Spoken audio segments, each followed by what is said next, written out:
my time. Don't say I never told you. Go, get out of my mind. I refuse to be your soldier. Waste my time. Don't say I never told you. Go, get out of my mind. I refuse to be your soldier. Waste my time. Don't say I never told you.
What I would do for you.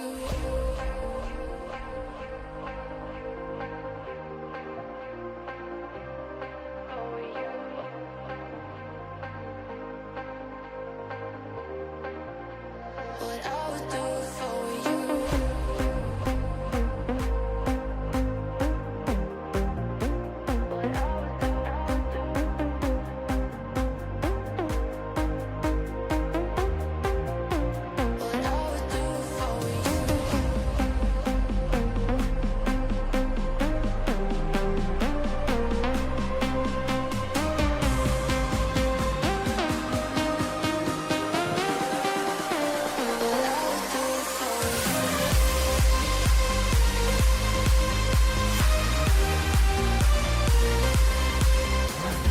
More steps toward unifying your Battlegrounds experience, destructible terrain on Tago, and a new way to hide your vehicles.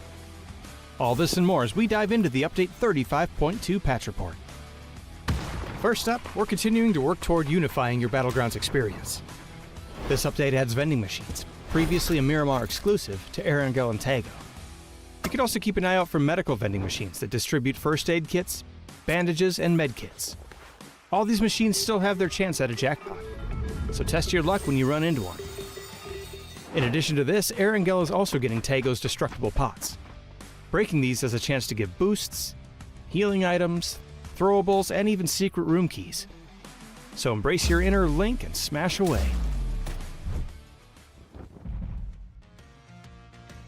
And speaking of destroying stuff, destructible terrain and the red zone have made their way to Tago. As before, explosives and the Panzerfaust will alter the terrain they hit, adding a bit more realism to that big, cool explosion. We've also added the pickaxe to the map for those who'd rather dig their trench a little more discreetly. For now, destruction on Tago will only affect terrain, so don't worry about the building you're in caving down on top of it. And on the topic of discreetness, you can now find vehicle camo netting on Erangel and Miramar. Deploying the camo netting to your vehicle will help it to blend in with the terrain around it, making it harder for enemies to see while obscuring tire positions. We've also toned down C4 a little by making it a deployable weapon that requires 4 seconds to set. This adds a little more risk to the reward instead of it being used as a nuclear grenade. There's also a new survivor pass, enhancements made to the inflatable boat, some improvements to the flare gun's UX, and lots more info about everything else we talked about. So be sure to check out the patch notes for full details. Update 35.2 is here. So pack your favorite explosives and get ready for a little light terraforming on Tago. Just make sure you hide your getaway vehicle from the other survivors. We'll see you on the battlegrounds.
Welcome to the PUBG Players Tour.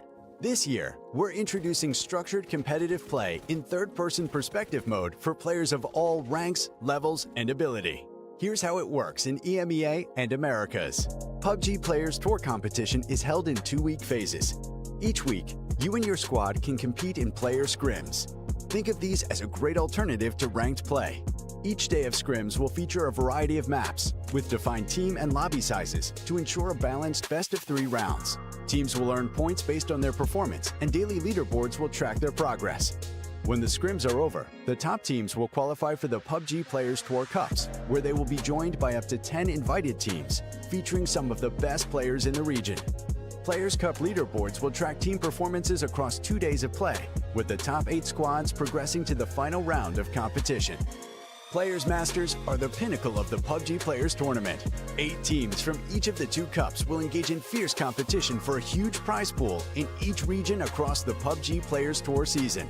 And for times when a Players Masters isn't scheduled, you can still get your PUBG Players Tour fix with Super Cups. These work just like Masters events, where again, 16 teams, 8 from each of the 2 previous Players Cups, compete for a share of the total cash prize pool. Welcome to the PUBG Players Tour. You know the game. Be a player.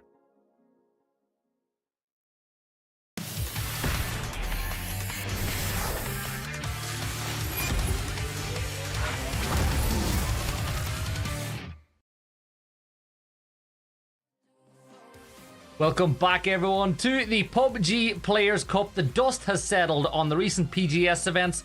All the players and teams have now made their way home, and PUBG is back on your channels on a Saturday night. Chunks, I'm excited to get into tonight's action. We got some of our returning heroes are on their way back and taking part in the lobby tonight.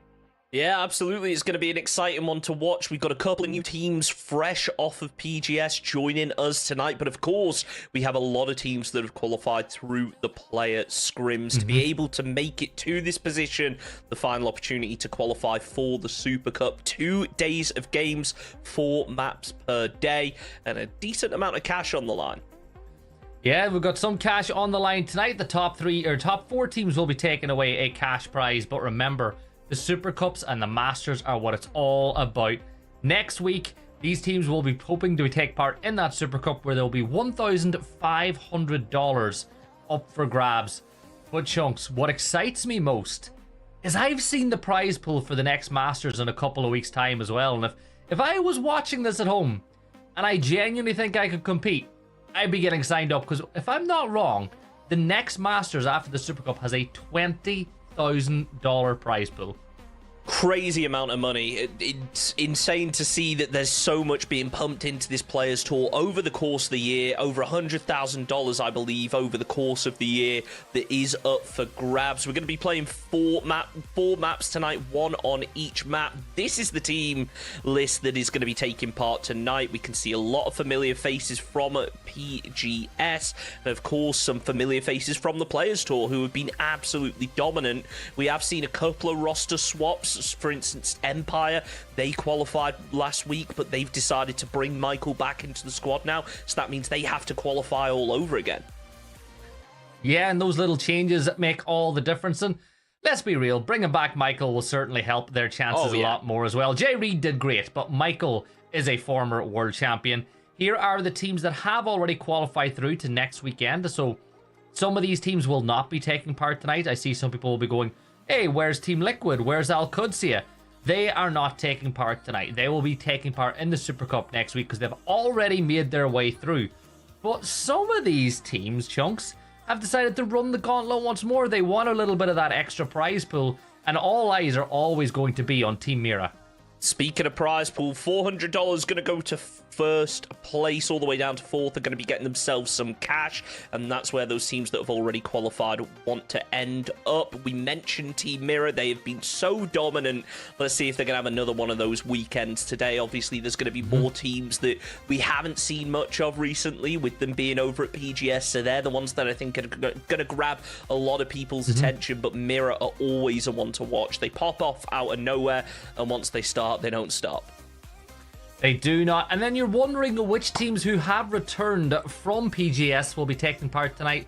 Well, Furia and Rock Esports will be joining us for action tonight. Rock, if you guys have missed PGS, of course, is the old Working in Silence roster who, you know, despite a below par PGS 7, rallied and had a brilliant PGS 8. And then we're also welcoming Toyo back in, but the main one is a lot of people will be excited to see Furia as well. Like, there's a lot of Furia fans that'll be watching tonight. Yeah, absolutely. Furia fans known for their dedication, so I'm sure we'll see plenty of that in chat tonight. Remember, show your support for the teams in the chat. Keep that momentum up, because look, if they have a bad game, they're going to be able to watch. We're on a 10-minute delay, so they get the opportunity to sit there, watch the chat. You might give them that motivation that they need to be able to perform well. So get involved, root for your teams, and hopefully we can see them do some big things tonight. Yeah, and it's important to remember, if you are just joining us and this is your first ever Players Cup that you've joined, it's a fast and furious night of action. It's 4 maps. It's over and done with in about 2 hours max. So get yourself sat in, because game number 1 is kicking us off here in Miramar. And let's be honest, Chunks, that is about the most player-friendly flight path we could have to kick things off. Yes, it absolutely is. Plenty of room to be able to get over to your drops. If you can't get to your main drop, say you land over at Pozo and it's maybe a little bit much of a stretch, you will be able to make an adjustment, go for your alternative drop. We are going to see LG obviously go towards Power Grid. Now remember, 55 Esports, they picked up the old Typhon Gaming roster, so we may not see that hot drop result in anything. And you know what? Grand scheme of things, there aren't going to be all too many hot drops by the looks of things. Should be relatively settled by now. Maybe I spoke too soon, because look over at Picardo. Yeah, and Zanganos, of course, if you remember, have already qualified through to the Super Cup next week, having, you know, got through. Yes, they finished in 11th place, but because of some roster changes, they got that direct invite. and dropping inside of Picado, why not chance your arm? Because Liquid aren't here. Liquid took the Picado drop because Falcons weren't here, so they're going to compete with Carito inside that section of the map. But Chunks, as you pointed out, 55 no longer hot dropping with LG because of the roster change. And I'll be brutally honest, I think this is a change that's going to suit both of these teams. Like, LG will be happy, they have Power Grid all of their own now, and 55 don't have to worry about that drop. They're going to go to Minas Generales. Now, things may change as we get deeper into the Super Cup next week, but for now, a little bit more peace and quiet as we jump into the action inside of Picado. Yeah, the peace and quiet, it'll only last so long in a city like this. It does look like both teams have kind of split off, so they're not fighting for the same building, which should give them opportunity to loot up a bit, get themselves a bit of gear. You don't want to be taking those fights when all you've got is a sickle, which, I mean, here in the Players Tour, we've seen it a few times now, where a player has been stuck with a melee weapon up against a full squad, but that's not going to be the case right now. Looking at the circle, though, things are looking really good for teams like LG, like Rock. Even Fury have sent a player super deep into the circle earlier on, so they're going to get a good advantage in terms of going forward into this game. I'm interested to see whether LG decide to just hold on to this position or whether they do want to get proactive and go for maybe a compound that's a little bit more central, because this power grid, it is really good, but it's hard to rotate out of. And Chunks, speaking of the circle, if I were a viewer at home and I happen to have a spare device, a spare screen, maybe even a second screen that I can watch on, is there any way that I could keep an eye on on what's going on the map at all times? I'm glad you asked, Gibson. You can do !map in chat, pull up that map stream, get an idea of what's going on, because in these early game circles, there's a lot of those rotations that you think, oh, maybe something's going to kick off. So it's always an idea to keep an eye on that. Speaking of which, if you have the map stream open right now, you'll notice that Gats and Possa are both going for the same position. Yeah, trying to get up onto the high ground. Obviously, Possa with his position will get the eye on to Gats. Now remember, Possa will have the benefit here. He has the element of surprise in his favor. However, as you can see, he's using the M16, or as some people I've casted with the past like to call it the discount DMR, but that thing certainly ain't bad. Possa hears the vehicle, steps a little bit closer up, but did he hear that? He seems to be pushing very aggressively at Chunks, unless he knows for a fact, based on the way LG play, that this is just going to be a solo player. He does need to be careful, though, because the rest of LG is starting to move into the same position. So I'm not sure whether this is the compound that they want to try and play for going into Phase 1 once things consolidate. But this could be a messy fight between two of our top teams in the lobby. Furia just grouping up, closing down that distance. But LG have made it into the compound first. They've actually sent Vox all the way off to the hillside, so I don't think they know about Possa's position. And this could be very dangerous for LG if they do decide to group up here. Yeah, but look at Possa's helmet, or lack thereof. That could put him in a world of pain. Now, with Gats being not too far away, if Possa elects to take on this gunfight, that will ring up the dinner bell to Gats, and he will push this fight. BL and Rock, fresh off the back of their trip to China, where they took part in PGS, they've made their way inside the circle. Zanganos begin rocking up towards BL, and BL is one of my favorite players in the Americas.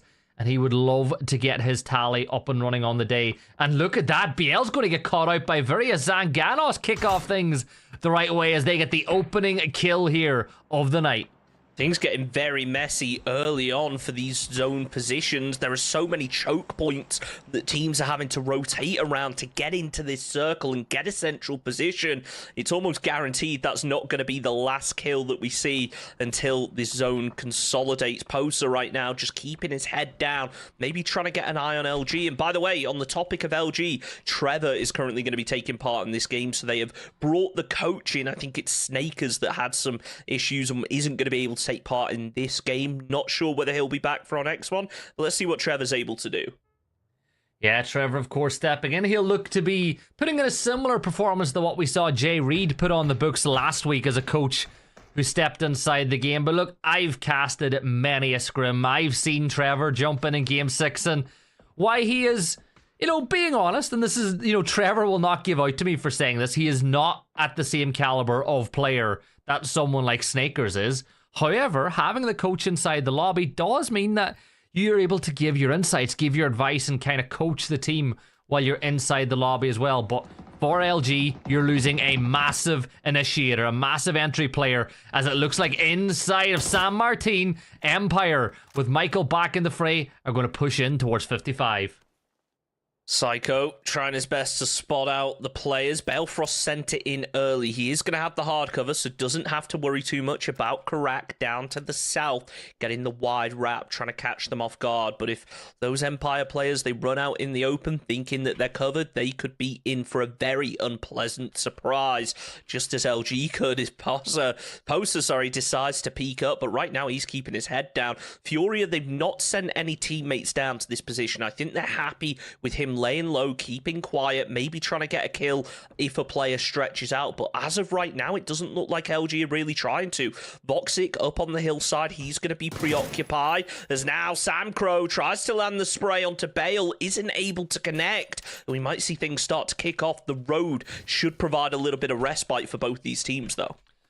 Yeah, I'm looking Sam Crow here. Obviously moved over from Sam Crismo. Some people know that roster from inside of PAS. He's keeping an eye out. Tony will load up the AUG and he fires towards Bale, but misses every single shot, essentially. Nice spray towards Michael, but Michael was ready. Hits Tony hard in the head, and that'll force the first aid, but buys himself a little bit of time as the rest of Empire regroup. It's about slowing things down in these early game fights sometimes. Obviously 55, they've got a player who's wrapped wide, but Empire are doing exactly the same. They got Poonage working his way up the hillside, trying to provide some cover and fire, and that's exactly what he does. Spots out Karak up on top of the hill, and I'd be surprised if 55 are able to get the revive onto this. Granted, they could do, but is that the best way to approach this fight? Seemingly not. As now Empire, they're grouping up on this position. Fury are taking a little bit of fire in return. Yeah, Karak's done. Like, I know it's a 2-minute bleed out inside phase 1, but with the rest of the players inside San Martin, there is no way they leave that position. We've also got a game of chicken going on up here on top of the ridgeline. Vox knows the Kraken is not too far away, having been fed that information, and vice versa. So both these players separated by a mound, and being real, Chunks, neither of the players can really climb up and over without going down on the low ground. So basically, these two players are providing overwatch on the rest of the map, and Kraken just seems to be a little bit worried about that push maybe coming up the other way. But Posa is still secret agent, Chunks. He's been here for, I'm going to say, 6 minutes now, at least, just trying to feed that information to the rest of the team. I really like what Fury are doing here, honestly. The way that they've split up, they've got aggressive onto Vox, who was that solo player up on top of the hill, but look at this 4C. They're also starting to move into the same positions. Kraken may be taking a whole separate fight right now. I'm not sure whether he knows where all these LG players are, where there could be some confusion, but Gats, he's getting spotted out, taken down. Fury are looking to get aggressive onto this soon. You have to imagine Voxic doing what he can to return fire, but he knows that Kraken is just over the hillside, so constantly checking back above that ridge. And that gunshot has just signaled the Quattro Konos that there is a team up here as well, which forces them to move. So that knock by Gizera has kicked off a whole sequence of events that could have seen Quattro Konos losing a member to Kraken, but instead he'll have to live and wait a little while longer. Punage will get his kill confirmed as MDA. Nice spray from Kawazine. Catches one, hits the other, but he's forced to go prone as he clips empty on the ammo. The quick draw, there we go. We should get it. One more tap and Kawazine gets a double. And this ain't looking too good for them. Turn the meat seat around. Protect yourself. Get out of there. A headshot. But LFP, Team Mira, getting their night off nice and early as they just wipe out Media Ciudad. Team Mira and wiping out a squad in phase 1. Name a more iconic duo. I'll wait. Right now, Furia, they are up on the hillside trying their best to punish Voxic, but he's somehow not taken any damage just yet. The circle has shifted over to Power Grid, so LG looking to retake that drop spot, but Voxic, his vehicle's been blown up. He has been lit up. All it takes is this nade to land anywhere near him if he doesn't get that first aid off in time, and that will be the end of him. Smokes are going down just as the nades roll down the hillside, but still not able to connect. He's able to pop the first aid. Trevor trying his best to support, but what cover will he really have here? Seemingly nothing as Kraken spots him out. Yeah, Furia have them in a vice grip now as Kraken will catch out Trevor. Vox still upward for LG.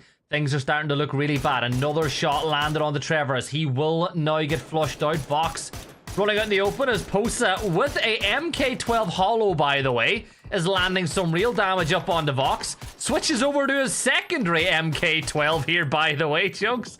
Actually, it was Haven who had the other one on the other side. He's got the better scope. He'll get that knock. Furia do get a drop as Gizera's going to get taken down by Rock. But this has all gone wrong for LG in the early stages of this game. It's getting even worse right now because 55 Esports are now moving into Power Grid as well. Bizler and Gats completely split up. One on the north side, one on the south. 55 trying their best to isolate Bizler as he runs for safety, hoping not to get spotted out. He ends up deciding to take a little bit of cover as he moves over to Gats. I assume that Gats right now is probably going to be doing what he can to look behind Bizler, make sure that no one's able to spot him out. He's dodging and weaving, but 55, they're too preoccupied with clearing this building, as for a second I thought Fana was going to engage over on towards in check. It looked like it. It certainly looked like it. And if you're watching at home, don't be confused. Even though that player that was Bizler flanking back and, you know, getting into a better position, that is the big bad Bizler, and you give that guy a chance and he will do serious damage to anybody pushing his way. And Jacket Team Chunks, they're going for a 2-2 split. They've sent Selfish a little bit deeper inside the circle alongside of Andrew as they look to take some real ground, which is being held right in the center by, I believe that's Team it's not Team Kzito, it's a Team Queso Cheese, because if I'm not wrong, didn't Team Kzito get picked up? I think you and I saw the article that they have been picked up, so I don't think that's them. But it is the player's name, so maybe they're not officially signed just yet. I have no idea. I think it is Team Casito because Team Queso Cheddar, definitely a different team, had a completely different logo. So I assume that this is Team Queso. We'll have to go and check in shortly because they have a really strong position right now. They have a really wide spread considering the position. They're going to be dead center. Circle about to pop, so we'll see if things have to make a move.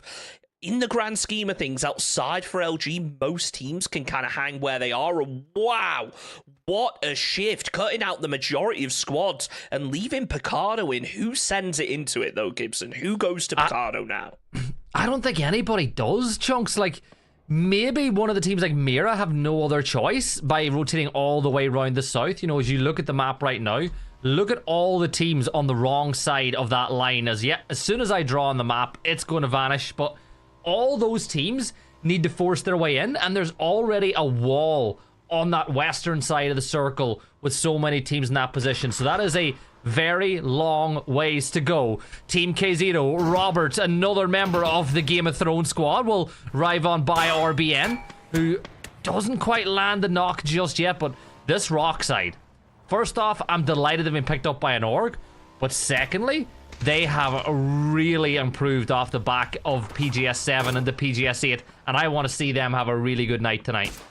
I'm just happy to see them in the lobby. I've missed seeing these players in the Players Tour, but you know what? LG, they're not going to miss 55 Esports because they are up close and personal. Double barrel shots come out, not able to connect as Bizler gets the knock onto Samcro, but Psycho quickly there to trade it. Only going to be Gats left up now for LG as he tries to move around the building, but look at how many squads are moving around this compound. He's holding the doorway, gets caught with the nade from Tony, jumps out the back, tries to run away, will be able to survive for the time being, but all it takes is one of those rotating players to spot him as in check. They spot out Rock. Yeah, and here we go. Good nade from Selfish. Could put Souls into a ton of trouble. A double nade's been thrown in, and the double nade will do its job as Rock will lose another. Now, let's not forget, this is a team that did win maps over at PGS 8 with down on the numbers, but it ain't looking good for them right here. RBN, last player alive, level 3 gear. But for Njeke team, it's nice to see them up the aggression, because these aren't, you know, these are players that we know, like Selfish, Vinny, RNZ, Andrew. They have been around for a long time in the Americas, even longer if you've been following the South American scene. It's nice to see them take on gunfights and, you know, in the early game, pick up some points. Yeah, really nice to see indeed. I'm drawn to Picardo. I want to see if anyone sends it. You can see 4C is starting their rotation in down on the southwest. They're going to be pulling up onto a ridgeline, I imagine. There's plenty of teams just making noise. Team Mirror posted up, looking down to the south, trying to get some opening knocks onto this squad. I mean, Team Mirror, they're one of those where if they get a knock or two onto this fight, I imagine that they genuinely try and push out in the open to engage onto it. Doug's in, trying to land some shots with the Dragunov, but not able to connect. Mirror remaining as a 4-man, now taking control of this compound, but look at this from Haven. He's got the Panzer, went for the jump, but he couldn't get it over the top, opens up the doorway, fires it out, gets the knock, and finishes off our first team of the evening. I think the jump was just to see how many players there were. He jumped, he realized it was only one, and then Darksedo has no chance whatsoever up against Haven. 3 kills for Furia now, as that kill has really freed up that northwest section of the circle for them. But Power Grid is no longer involved. So that's 55. LG all need to migrate south. Carito way up to the northeast. They've got to make their way in. But where do they go, Chunks? If they go this angle, they're in the open. If they try to wrap around here, I think that might be their best play just because of the terrain. But then you've got to wonder what Empire are going to go to the north. You've still got Quattro Konos to the south. But look at this. Center of the circle, you've shacks, you've got lots of terrain that you can play in, dips and valleys. Nobody is there. Mirror and Toyo, though, they are laughing at this one. Obviously, Mirror, they still need to finish off this squad down to the south, but everyone is going to be forced to play some very open hillsides if you're not already in the zone, and that is just going to be easy pickings for squads like Toyo, like Mirror, to take those long-range shots up the hillside and just get knocks left, right, and center. They'll also be wealth of information, so they can plan then rotate when that circle shifts away, almost inevitably from their compound. Accordingly, as Kawazine, he opens up with the first knock onto Droider, but it's going to be RBN who gets the flush in the end. Toyo also getting involved onto this one. The CLT, well, they are just falling on the rotate in a real tricky position. They've actually started sending it over towards Picardo. Yeah, oh, nice headshot from Kawazine with a quick tap, but because it's the MK and not the Dragunov, will not find the knock. LFP for Team Mira.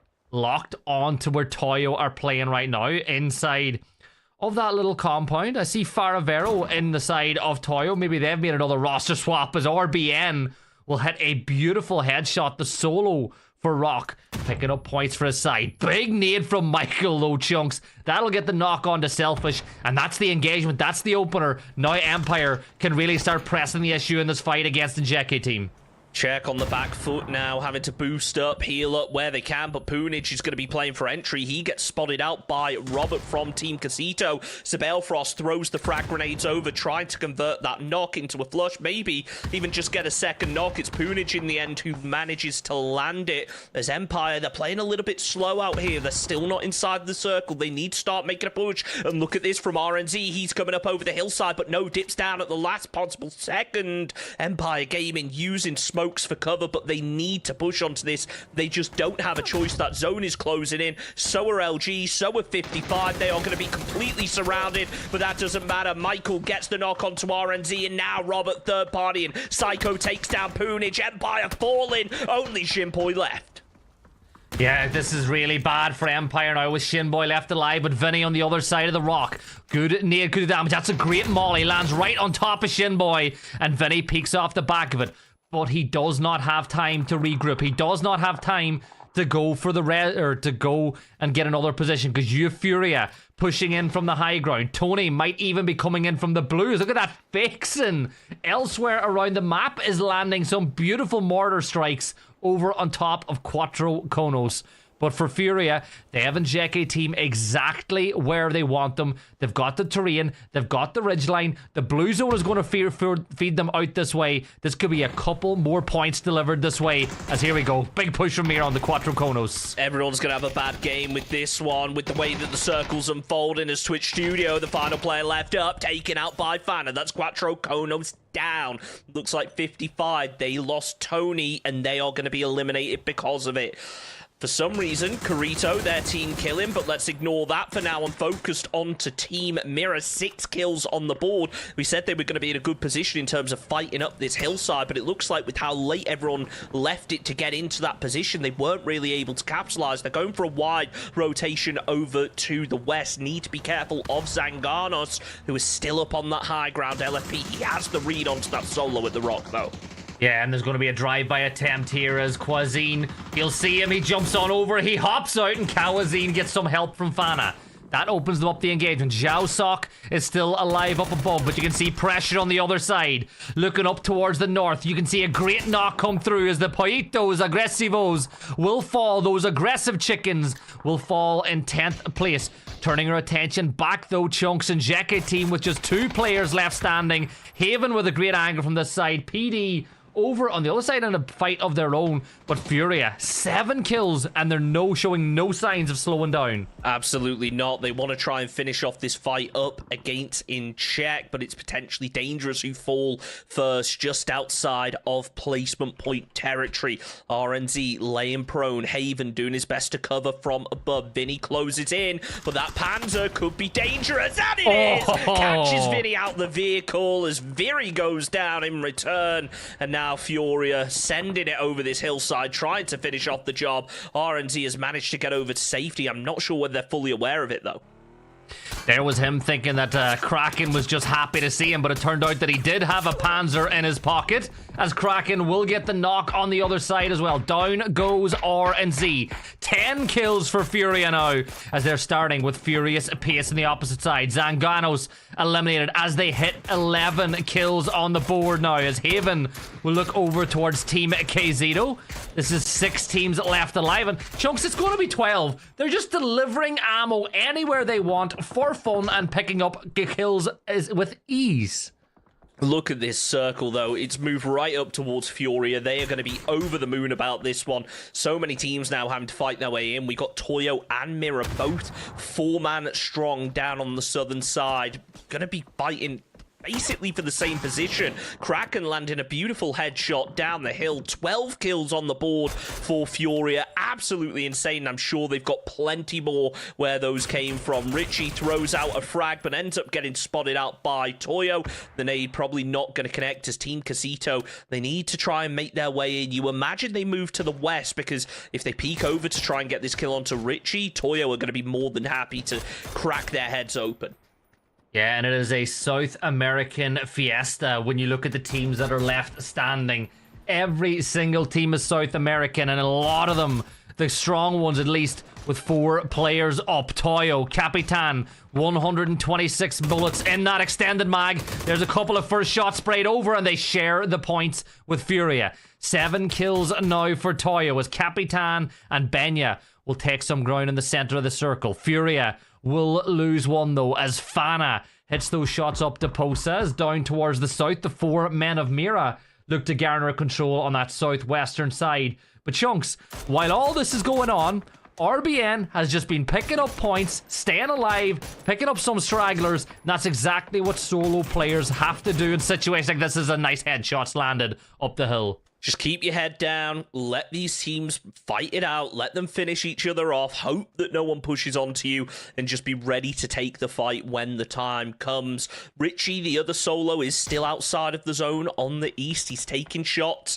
as he starts to make a move, maybe hoping that Toyo have forgotten about him, but they certainly haven't. They are facing straight towards him. Richie now spots out Benya, can't land the shots. He's going to have to crest over this ridge at some point, and Toyo are just completely trained in on him. He lands a big spray, though, to take down Capitan, but in the end, it's going to be Benya that finishes off the job. Top 4 now. It's a 4v4, v3, v1. Furia did lose 1. We've still got RBN, who's alive, but he's getting pushed now by Furia, but he will hope that Mira will be his personal bodyguards. Nice shots from Kraken towards Faxon, as Kraken will fall back a little bit as he gets himself a first aid off. Vest not looking too good. Helmet is in the exact same situation. But for Furia, they can lock in this fight with Mira, because there is no possibility of anybody third-partying unless Toyo get hyper-aggressive here, Chunks. But I think Toyo would do well to keep their noses clean and wait for another team to fall or a few more knocks before they really get aggressive. Yeah, and with that circle just going straight the way of Furia, they've already got Haven playing an entry position. They're not going to have to worry too much. They can just keep raining down fire. Just don't take any unnecessary knocks right now. Keep applying that pressure. Capitan trying his best to return something, but he's just not able to. Has finally picked up a little bit of ammo, which he was in dire need of. Had 0 bullets in reserve, even with that M249. That thing just burns ammo, so he had plenty in the clip, but nothing in reserve. Furia, they're grouping up. They're getting into position. The same being said for Toyo. Fakes in playing point now for Mira, but still needs to be careful of RBN from Rock. Laying prone. He's kept his head down for the majority of this game, but for how much longer until he gets spotted out? I think RBN, if he gets the chance to get a knock here, if he can flush it, has to go for it, because in the situation you're solo, you have 2 teams either side of you. If you don't take the opportunity to get the point, you've got to wonder where those extra points might come from. Full level 3 gear, that will give him the advantage in a 1 versus 1 scenario, but for now, keep your head low.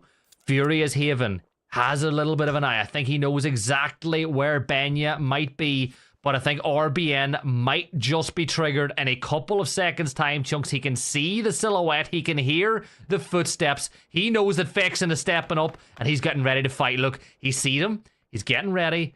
But at some point, RBN will have to fire. He's just putting it off as long as he can. You saw him nearly go for fakes in. Thankfully, left it a little bit longer. Sure whether Fakesin was able to spot him out. By the way he's looking up this hillside, it seems that he wasn't focused on the mini shots for now. RBN, just pop up, just do something. I want to see him engage. I want to see him take this fight. But as soon as he pops up, Fury are going to be looking down this hillside, ready to crack him in the head. He's just staying prone, hoping that Mira move around him almost. But right now it is a slow burn. The zone is almost closed in. Fury are going to have to move down this ridge line a little further, so maybe not going to have the angles that they previously had. RBN potentially needs to be cautious of Kawazine coming up from behind and causing a problem. Look at the utility as well. 1 nade, 3 smokes, and a BZ, so he has enough utility in the back pocket to ruin Mira's game number 1. Big thing helping out RBN here is the fact that Fakeson has tunnel vision. He's looking up towards Furia. 0 clue that there is a snake in, I would say, the grass here, Chunks, but he is hidden in a crag in a rock. There's the utility dump. That is Mira signaling their intent to push up now towards Furia, who are rotating around to turn their attention over towards Toyo. Chunks, this is anybody's game. It really is. Fakesin. Part of me believes that Mira know that RBN is there, but it just doesn't seem to be that way. Fakesin Seen him. pops up. He's finally got the read. The rest of Team Mira, they're going to be closing in. Now is the time to use one of those nades. Throw it up onto that dip. Try and peek over. Does he notice? No. Why is he peeking like that? I'm so confused right now. But RBN, he needs to make something happen, and quick. Maybe it is time to just take the peek, stand up, try and get the jump onto Mira, as Phase 8 has popped. He's still inside of it, by the way, so he isn't going to have to move just yet. The way that Mira are playing, though, I can't tell whether they know that he's there or whether they just completely had tunnel vision and didn't notice him. I'm not going to blame Mira if they don't know, because it's so easy to miss something like that. Yeah, it's so easy to miss something that in your periphery. No, he didn't see it. He knew. He waited for the ambush, and Kawazine will find the kill. Mira up to 9. 3 teams left. 4v4 v3. Furia have the high ground though, Chunks. This is still not a game where your 3-man team is by any means out of this fight, because if Toyo lock horns with Team Mira on the other side first, that could spell a victory condition for Team Furia. But here comes the push. Capitan and Emmy with a quick 1-2 punch, and 2 members of Furia will fall fast. Smoke wall keeping Mira at bay on the other side, but look at Gizera, Chunks. Gizera has wrapped all the way around the other side of the circle, and he might catch Toyo out, but Mira with those 2 knocks, they want these points as well. Mira making a lot of noise, making their position known now. Nade starting to roll up onto Toyo, but it's Kawazine that gets the knock first with the ore. Capitan falling down, flushed out by the frag. 10 kills on the board for Team Mira. They want to clean up this game, put themselves in a good position after game number 1. Molotov lands down, but it's the nade that finishes off the job, and it's Furia out in third. Immediately, though, Emmy opens up with the spray, lands something onto Team Mira, but it's not enough to be able to convert into the knock. Benya lands one, but traded by Kawazine. Fanna now to fall. Benya down to 1 HP, has to try and reload using the smoke for cover as LFP eliminated by Ferrivero. He tries to flush out a second, but all eyes have to be on those remaining players. There's now Benya. He's also fallen. It's a 2 versus 1. Mira, they have the jump, but they can't land the shots just yet. It's all onto the solo from Toyo. Yeah, but this is Ferrivero. I'm not sure if this is an alter, if Toyo have made a roster change, but Ferrivero was by no means out. Fexen's going to go for the res, so this blue zone is vitally important, and the res is going to pop, but the blue zone will spread. But I think that they're just about going to get far enough away from taking any real damage. 12 kills for Mira now. Stun grenades being thrown. This will hopefully help them flush Ferrivero out from this position. But Chunks, here come the dogs. Yes, they might have pugs as their profile picture, but I assure you, these are a well-trained pack of dogs. Ferrivero, he's going to go behind the tree. He's going to deny. I think this is the right thing to do if you're Toyo. Fixin, he tries to get around the corner. He tries to get the kill, but unfortunately, for the rest of the lobby, they were just food marinating for this team as they managed to pick up a ton of points, 23 altogether in game number 1. Mira are just inevitable. The Pugs of War getting the job done in what I think we maybe would have considered the least strong position when we went down to those final 3 teams. When you saw the Furia up on top of the hillside, you had Toyo over to the east. It felt like Mira had the toughest job, but ultimately Toyo opening up over on towards Furia allowed them the opportunity to push in without fear of what was going to happen above them. So really impressive. Yeah, it is so good by them to kick things off, and like, being honest, it's one of those performances in game number 1 where you just have to be impressed. Chunks, really good by them, and I think that it's really a statement in game number 1 to kick things off like that. Absolutely. Mira, they're a team where they just have a habit of popping off when you don't expect them to, but now obviously we've come to expect it, and they are absolutely popping off. Really impressive start to the evening. Hopefully they can continue that momentum, and unfortunate there for teams like Furia, like Toyo, who just weren't able to make it happen. And for Toyo, that was a very scrappy end game fight. We'll take a look over at the leaderboard and see how things ended after that game. Of course, Team Mira out on top, but Furia with 13 kills, 5 placement points, 18 points in a single game. Absolutely massive from them. The same being said for Toyo, making it all the way down to 2nd place, but then there is a significant points drop off, and so many strong teams not able to pick up anything at all, really. When you look down at LG not getting a single point, it was Furia who put the pressure on early in the match, and well, they just fell apart towards the end. Empire Gaming, they did go out early, but they managed to get 3 kills to go alongside it, getting them 3 points for game number 1. Really impressive game indeed all around. I cannot wait to see what our next game holds for us. Gibson is having some technical issues, so we are going to go over to a short break, and we will be back in just a couple minutes. 2,000 years long, we will never settle. Hard days, no way, with a heavy metal. Real live main stage, tear it out, rebels. Like a torch to a flame when it burns hot. We won't stop.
As much as things change, things stay the same here in the Players Cup as Mira will kick off another Players Cup with another map win.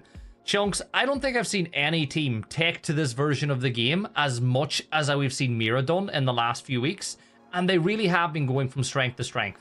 Yeah, I think in terms of the Players Tour as a whole, Mira have been the most dominant team, the most consistent team, the best performing team when you look at every single competition that we've had so far in the Players Tour. I'm excited to see what heights they're able to take things to. Obviously, they're already locked in for the Super Cup next week, so they are just playing for fun, playing for cash at this point. I'm sure they're not going to have any trouble getting first place, getting fourth place, anywhere that gets them into the prize pool if they can keep up the same performances, because we've seen that they can do it. Sure, it's a tough lobby. We've got some PGS teams taking part, but they've shown just how dominant they're capable of being. Well, that's it. People might be going, well, you know, Al-Qudsi aren't in the lobby tonight, nor are Team Liquid, who, of course, are also phenomenal in the Players' Cups. But like you said, we have got Furia coming back inside of the action. We've got Rock back inside the lobby. So it hasn't gotten any easier.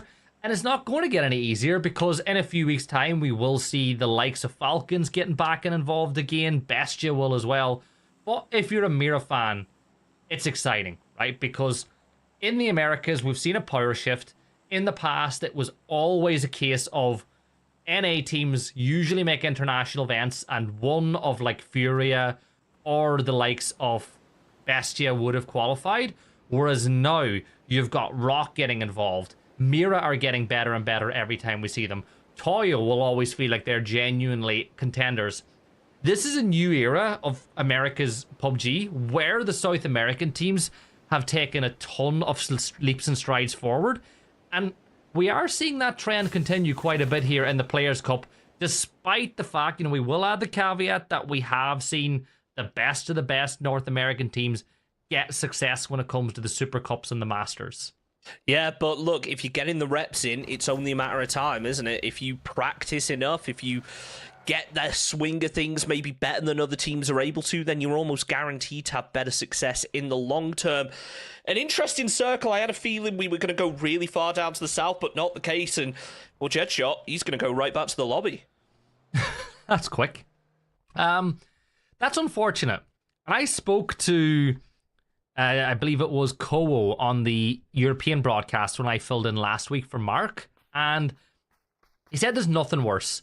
Like, there's nothing worse than dying in the first minute or so of a game, because you now have to sit for 30 minutes. Your team are still alive, so yes, you can help them with some macro advice. You can do some kill feed tracking for them if needs be. You know, you can listen for gunshots and keep all that information for your team. But you don't feel like you're having as much of an impact whenever you're, you know, spectating your team as to opposed to being able to do something with a barrel of your gun. Yeah, it's rough, isn't it? And I can think of one thing that's even worse. Doing it twice. That is the only thing I can think of in this lobby that is worse than having to sit through it once, is having it happen twice. So you would imagine that players would try their best to avoid making those mistakes. As of right now, it's going to be relatively slow in the early game. Even in that hot drop that we saw, teams aren't looking to engage super aggressively, super early. In Czech, they've got a big split down to the south. They should have a fairly easy rotation. But as we hop on board with Toyo, we should mention they're very close by off to the north. If they get proactive in the rotation, they could potentially try and hold out in Czech from making it through. But it actually looks like it's going to be Zangados that are coming through earlier and could potentially cause them a bit of a headache. And something I just want to point out that Emmy was doing as well, for any viewers at home that might be going, well, why is he boosting when he's in the circle? There's no, well, he's not in the circle, but he's nowhere near the blue. There's nobody around him. He's not in any fights. This is something that if you watch a lot of comp, it's worth noting. If you have a full backpack and you find boosters, just take them.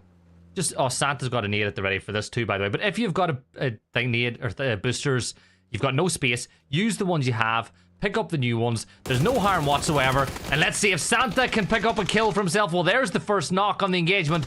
And, well, Trabajaderos are going to crash. BL and RBN, they'll find a couple more. Rock have just made incredibly quick work of Trabajaderos. They've only got one player left alive now. But that's why Rock are so good. Look, they saw the points. Santa called it in early. The rest of the squad were able to rotate in. They picked up the points. Really efficient work from them. Saved them a lot of time looting as well. By the way, they have really good priority in terms of zone position. They are pretty much dead center. Now, on the topic of zone, first of all, if you're watching at home, do ! Map in the chat, pull up the map stream, and you'll be able to see that about a third of it is already water. Yeah, the next time the map comes up, I actually want to speak about that in particular, because even though this is one circle, it's 2 zones. Carito, well, they're going to lose another player back to the lobby as Kerak will peek across the side. He'll pick up that kill on Decay, leaving Richie left alive with Get a God up on top of the hill. Sam Crow will throw the nade up high, but as you can see, Richie managed to get down below. Both players of Carito down in the bottom floor. Another nade's thrown. This time it's a bit more successful when it comes to damage, as 54 has been dealt this time around. But look at the speed at which 55 are trying to deal with this one. That blue zone should spread out, and I know it's a smoke. I thought it was a nade, but a blue zone, but it was a smoke.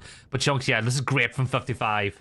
Look at them just sweeping through as a squad. They are ready to play for trades, not wanting to get isolated in those 1 versus 1 situations. Sam Crow jumps out the side, making sure that nobody's going to be able to peek out, but ultimately it means he's able to peek in. Down goes Gidagod, only going to be 1 player left up, hiding in the corner. He's spotted out. It's Carito, the first team to fall, as 55 Esports picking themselves up 4 points relatively free.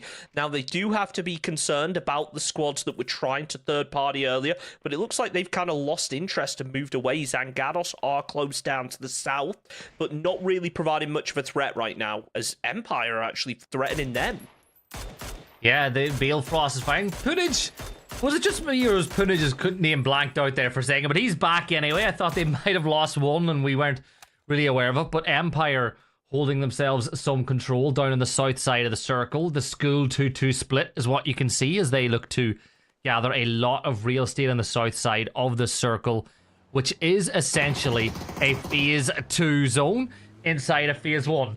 55 getting pushed now. It's Vox. He jumps on out as Tony will bring down the shack and Trevor will arrive for some assistance. Vox will begin to get the nade ready, but this is a big fight. 3 members of LG have now arrived. Psycho misses every single shot with the AK, Chunks, and that'll force 55 to get closer to this wall as they wait for reinforcements of their own.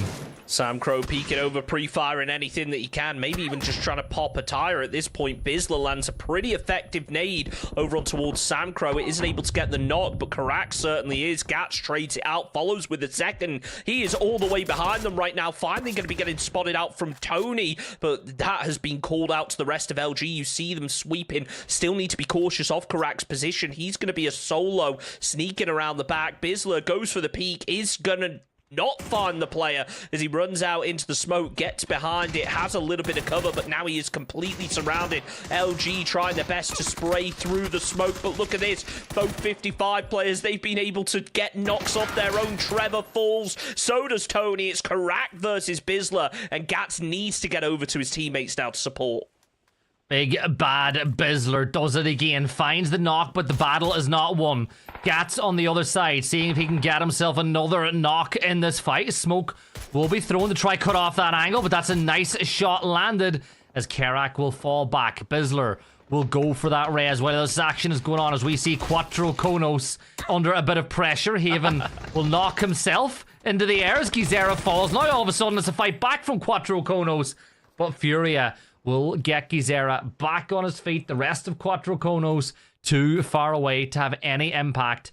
And now for Kerak, he is all alone in this battle. Bizler back on his feet. Bizler's got Trevor back on his feet.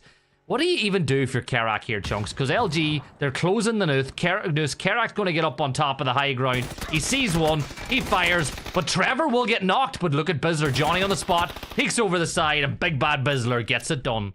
Really nicely done there from Kerak to try and make something happen, but unfortunately the numbers were not in his favour. You actually saw Kraken from Furia looking to close in on this, but decides to turn away once he realises that the fight has concluded. It's still going to be close, but look at this. Rock, they are getting even more knocks on the board now. They take down Shifto as only 2 players going to be left standing. That nade from Solids could be absolutely huge, and it is. Gets the knock onto 1. and Sagdalar pops up in the end. Rock take down MDA down in 14th place. 7 kills on the board in phase number 1. That's a mirror play if I've ever seen one. Yeah, and Madame Ciudad were unlucky there because they took the E-pick up from way up by airport. They landed here. They didn't, they had that one vehicle, but they landed right on top of Rock. And Rock were ready for it. They're essentially the wardens of this section of the zone. And when the map does eventually come up, I will explain why. Haven with a nice headshot on the Trevor, as Trevor will fall for the second time. And will that second time now signal Furia to make the push? Certainly looks like Kraken is closing that gap. Yeah, Furia, they want to get aggressive onto this, but they just haven't got any info onto the other players. Circle about to pop, so we'll see if this maybe affects their decision. But ultimately, they are looking in a very strong position in terms of zone placement. Trevor will bleed out. And now, yet again, LG losing players early down to a duo. And sure, the circle centers up, but still a lot of water. Yeah, so I want to talk about this position right here, this line that you see Rock playing. They are the wardens of this section of the map. If by any chance the zone pops this way, they can gatekeep every team from the lobby from making their way in. But now, in essence, they will be moving in from that side of the circle. It's very unlikely that that's the shift they're going to get. However, it does mean that they'll be able to work their way in and not worry too much about their back, as we see Njeke team pick up a few points on the Team Kzito as they're caught out on the way through.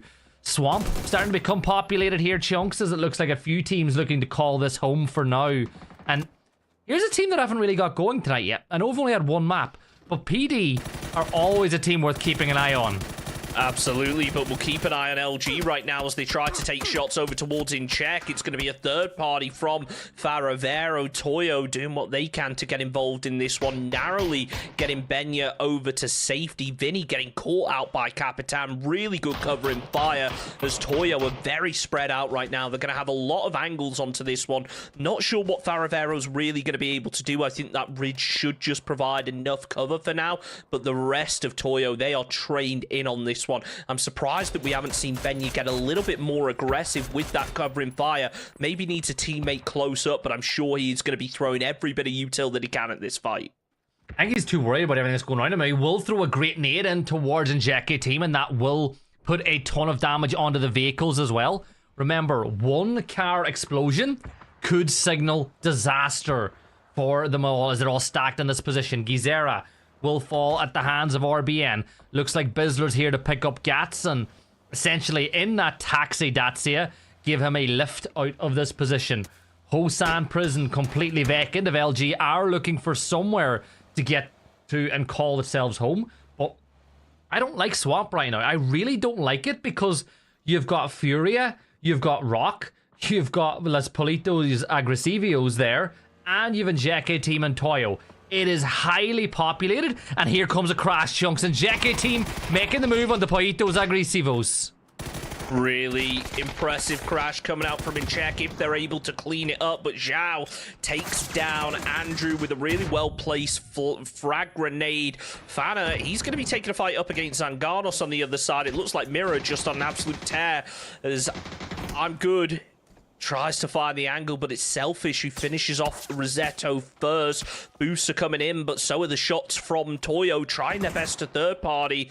As Politos Aggressivos going to move back a little bit, disengage from this for now, regroup and rearm, and then take the fight, hopefully. Yeah, and Njeke team have got everybody almost back up to full HP as Zhao will peak the angle once more. But for Njeke team, the main objective anytime you crash is to keep all 4 players up whenever you eventually hit pay dirt. That's what they've done.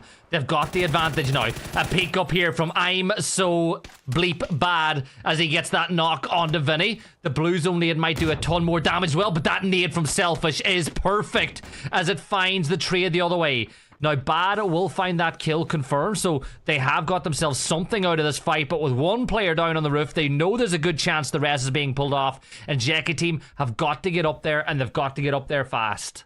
They've got the only compound in the circle pretty much outside for Team Casitos. Zhao using that smoke to try and boost up, heal up. RNZ gets tagged up from afar, and this has slowed things down for Injeke team as they are completely surrounded in terms of long-range fire. Look at this from Emmy, though. He's closing up on that ridge, decides to back away in the end. I thought for a second Toyo might try and third-party onto this, but they have such a strong position. Nice headshots being bound by Selfish, but not able to get the knock. The BZ nade tanking away and will take down Bad in the end.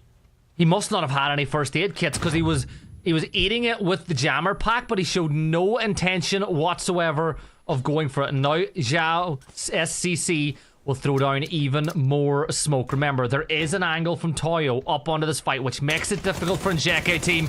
But there's going to be the flush coming through. He didn't see the player at first, but Zhao will eventually be dealt with. Injeke team up to 4 kills, and they've secured themselves a compound, Chunks, as we have an E pickup being called in. But as you can see, nobody has boarded that helicopter. Oh, never mind. Fana has. He eventually shows up for Mira.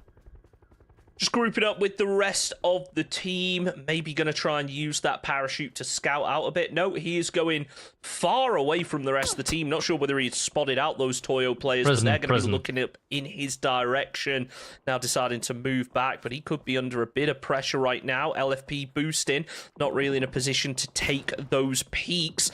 Zanganos, look at this from eFest, looking out towards Cruxy.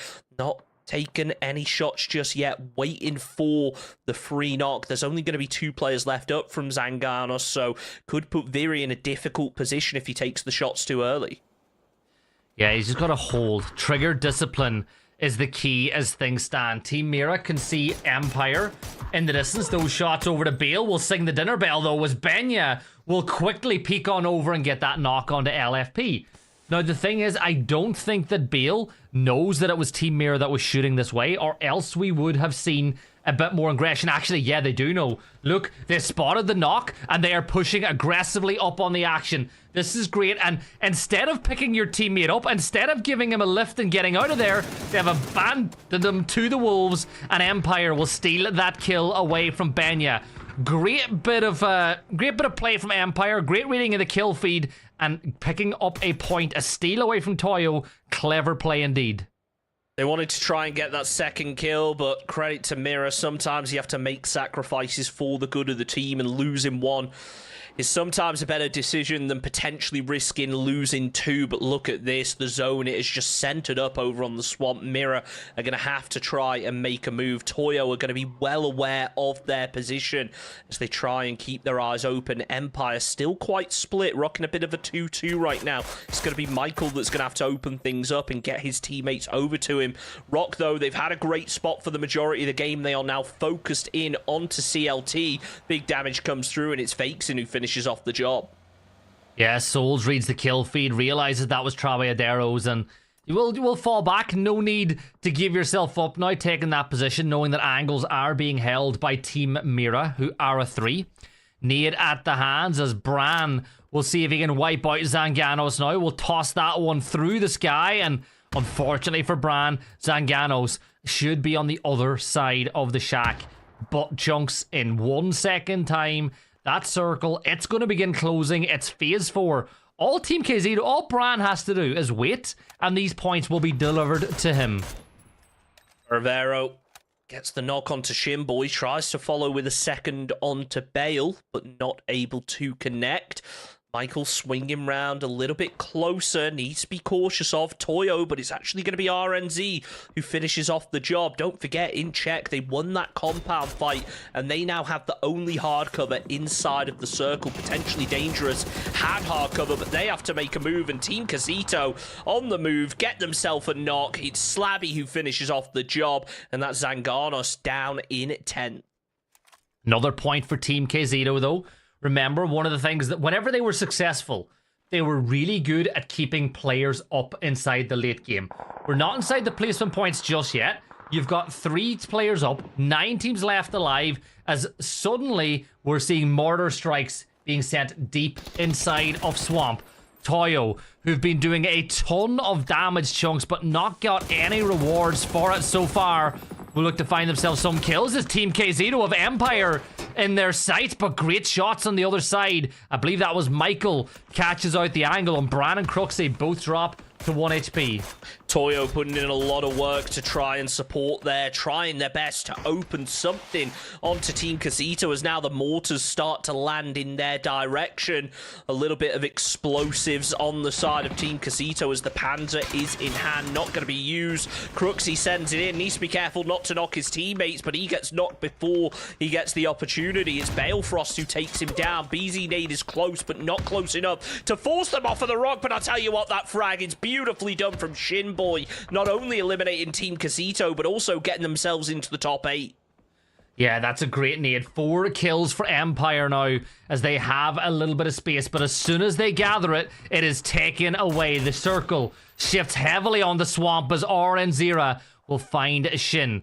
Blue Zone will force Empire to need to be very quick if they want to go for this res.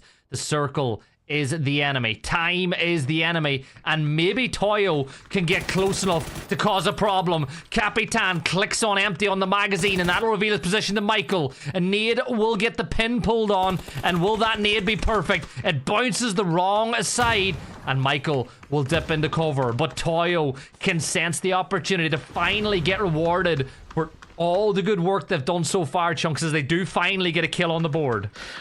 As Empire lose players, Toyo are going to be paying very close attention, maybe need to think about grouping up to take this fight, but when you land in DMR shots like that, you don't need to. Balefrost falls, which leaves Michael as the solo, now fighting up against Capitan, who's getting ready to peek himself. Nade getting thrown out just over that ridgeline, gives him the opportunity to boost. He hasn't popped that first aid, maybe needs to use a bandage, but look how low all of those vehicles are. One nade will spell the end for Empire. Yeah, one good nade, a couple of good shots. The helmet ain't looking good for Michael, but he does have a couple of nades of his own. Maybe he'll be able to find a helmet in the midst of all the madness as well, but Capitan, with one nade left as well, will just wait for the chance to push. Here comes Faravero, trying to go for the drive-by, but Bizzler, big bad Bizzler, at it again. A couple of points as 2 members of Toyo will fall in the blink of an eye. Benya is coming up over the ridgeline, but surely he's got a nade at the ready he can throw, but Chunks, he doesn't. He's got one molly. I don't think he wants to waste it because he doesn't know exactly where Bizzler is standing, but does Bizzler know that Benya is right here? Because I'll tell you what, Gabri certainly knew where Posa was. Gats opens up from LG as well, taking down Gabri in return as Kraken needs to try and get this revive off. Spray finally landed over towards the LG player as Bizzler will fall. It's only going to be Gats left up inside of this shack, but potentially dangerous are closing in. Glock needs to focus over towards in check as they start to work their way over the ridgeline. Could be a severe threat to them. By the way, Michael's out in the blue. It's a standard strategy now from Empire, and it's got them into the placement points even further. 7 teams now remaining as the zone closes in check, forced to rethink their rotate, heading down to the south, but they're going to head straight towards Team Mirror. The question is, how long can Michael stay alive for? Because every team that falls from this point on is 1 extra point in the back pocket. Team Mira with 4 kills did lose LFP earlier, but they are looking to go back to back. Nades being thrown right towards Injeka team. Kawazine tosses one more. These nades are good. These nades are great. They get the knock, and RNZ will be dropped down to 50 HP on that knock. Another nade will do a little bit more damage, but Kawazine needs to throw some smokes to buy himself some time. This time it's the molly, and that's perfect. That is as good a molly as you've seen. Glock doing some extra damage on the Selfish now. Goodbye, Injeka team. Andrew is in a ton of trouble as the smoke will finally dissipate, but this is really bad timing, and now Team Mira, fresh off that fight, Chunks, getting really close now to Rock. They got an opening kill onto Rock already, so they wanted to try and capitalize, but still, their teammate is a long way away. Kawazine going to try and give some cover fire, but that zone is going to move in and force him off of this high ground sooner or later. Fakes in, getting taken down low as BL starts to wrap around. You can tell Rock, they want to clean things up over here, but they are struggling. There's Fioria up to their north who could potentially also cause problems for them. They are firing shots in this direction, direction, but not being able to connect just yet. Yeah, the blue zone will hold the push from both sides as it begins to disappear. Gats is still alive. He's got the shack to himself, and he's got a nice angle that he looks through that side. 822 damage for Gats as he leaps the lobby. But elsewhere, we're seeing the fight erupt. Santa will step up over the ridgeline. He finds Fexen as that P90 is a thing of beauty as Fana will fall. And looking elsewhere, PD in a battle with Fury at Chunks, trying to crawl back to get into some cover. But look at how quickly Rock dealt with 2 members of Mira, and that leaves Kawazine as the last player standing. And look at that from Michael, able to get 2 knocks out from the zone, ends up finishing off in check as well. That is absolutely huge plays from Michael. He was out in the blue for the longest time, snuck in behind, able to make his way into the top 5 and getting a couple of kill points to go alongside it. Gats is nading over in this direction. He heard the shots, but he doesn't know exactly where those players are. Potentially dangerous still. 4 men strong. They've got nearly half of the lobby on their team, so things are looking really good, especially when you take the zone into account. It's only phase 6 and we've got 9 players alive. It just shows how open, how brutal this swamp can be to play in the late game. Yeah, Gats, he's waiting for a couple more ticks of that boost to get back up to 100 HP, but he can stay alive. The only player who might get an angle onto Gats is Michael, who's snuck his way all the way in from the blue, getting himself back into position. He has a nade in his hands. Surely he's going to think about throwing it to the shack, but I think Gats has done a really clever thing by playing the backside of it instead of playing inside of that shack as well. Mira Chunks, 6 kills, 5th place. They'll still be top of the lobby at the end of this map, more than likely. But how's about that for a shift? Really good for PD, but everyone else is now going to be in trouble. They're going to have to try and open themselves up to make their move. Michael is just fully trained in onto Gat's position. He's got the smokes for cover, tries to throw out a nade, but it is nowhere near where it needs to be. I'm not sure whether Michael even has meds to work with. No, he does. He pops one in the end, will be able to stay up for the time being. Gat's just focused in, but that zone, it's going to make a move in 25 seconds. It's almost a game of chicken out on the edge. Who's going to be the last one to move? We all know just how comfortable Michael can be inside that blue zone, though. Yeah, and these 2 North American teams are looking to pick up points off each other as Gats gives Michael a little bit of support, but Michael is not showing a lot of thanks the other way as he throws that nade towards Gats and he follows it up with another. Michael will find the kill, and Empire sneak their way into the top 4. 7 kills for them, guaranteed at a bare minimum 4 points, maybe even more if Kawazine will be the next one to fall. Rock with 11 kills of their own. Chunks, they've got some beautiful weaponry in their pocket with that P90 in the hands, but surely this is a PD win. You have to think it's going that way. It's Kawazine getting ready for the fight. He hears the smokes popping, knows that Rock are going to start making a move, and that BZ nade could cause problems. Molotovs being thrown inside the smoke, just trying to slow down the push from Rock as the flashbang lands perfectly. Kawazine going to be unable to peek. He does in the end, though, takes down PL as it's Glock in the end. 2 third parties taking down Kawazine. We often talk about salvage games, don't we, Gibson, when you know that the odds are stacked against you. This is the salvage game of the century here for Michael, as he's now in a position as a solo. Surely that nade from Gabriel will be enough to finish off the job, and yes, it will. Empire down in 3rd. It's a 2 versus 4. If Rock can get the revive, which they will be able to do. Potentially dangerous. They have a good idea of where Rock are, but they're not completely certain just yet. They've not made any noise in a little bit. It's really curious. They focused on Michael more than Rock. Rock had sustained a knock. They were the team in this position, and instead of floating over to deal with Rock, they put all their focus on Michael. That has also allowed Rock to get back up to a 2, which means that this is not a foregone conclusion that PD will win this game. Now, yes, the deck is stacked in their favor. They've got the terrain, but there's a P90 in the hands of Rock. Gabri will close the gap. The vest is cracked, meaning that he won't take a lot of damage before he falls, but he is going to be the initiator, the instigator. He is going to be the player that tries to make the difference. And I'm a big fan, Chunks. I love how aggressive Gabri has gotten here because he's using terrain for cover. And Rock, well, they're going to go to the blue. They've given up on it. They've given up the ghost. Oh, the nade! The nade got it! Huge from Gabri! That was massive from potentially dangerous there. He had 3 frags in his hand. Part of me thinks that they just gave them all to him and said, all right, send it. The vest doesn't matter when you're not even peeking. Beautifully done to finish off the job. 8 kills and the win. We spoke early on in this game, didn't we, about how potentially dangerous. They're one of those teams where they perform really well. They're a strong squad. We wanted to see something out of them, and that's exactly what we saw in that game. Really impressive chicken dinner. But again, Michael stole the show as a solo. He always has a habit of doing this. Yeah, he does. And look, let's give some credit to Gabri too, because we saw Rock say to themselves, we're denying this point. We're not getting it. And Gabri was like, hell nah. This is my point. I'm getting it. I took the aggressive position. You're not stealing this away from me. So great job by them. A couple of teams picked up a lot of points though, Chunks. Like, let's not forget about the fact that I think LG, they got 7 or 8 kills on the board as Gats got them deep into the placement points too. As we see Njeke team doing some real damage onto Empire.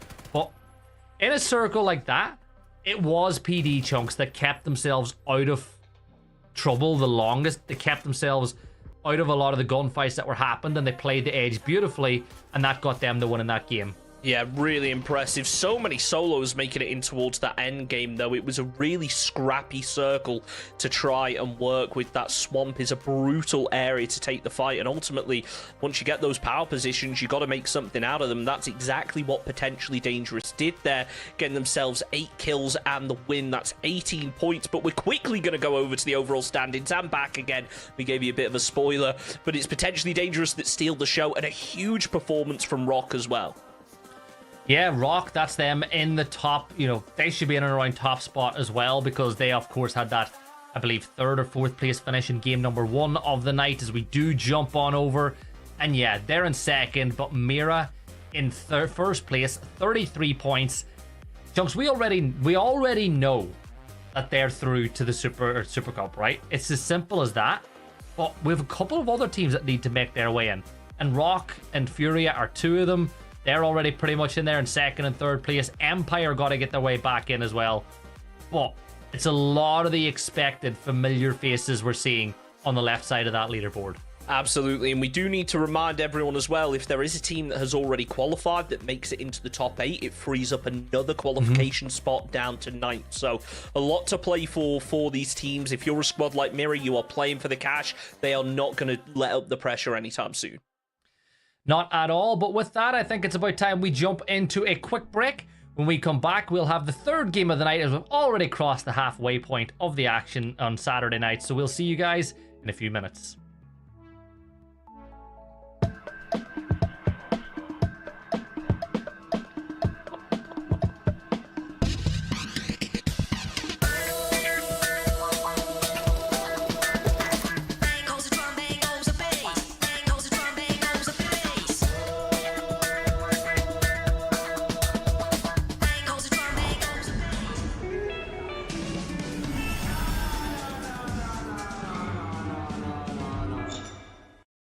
Welcome to the PUBG Players Tour.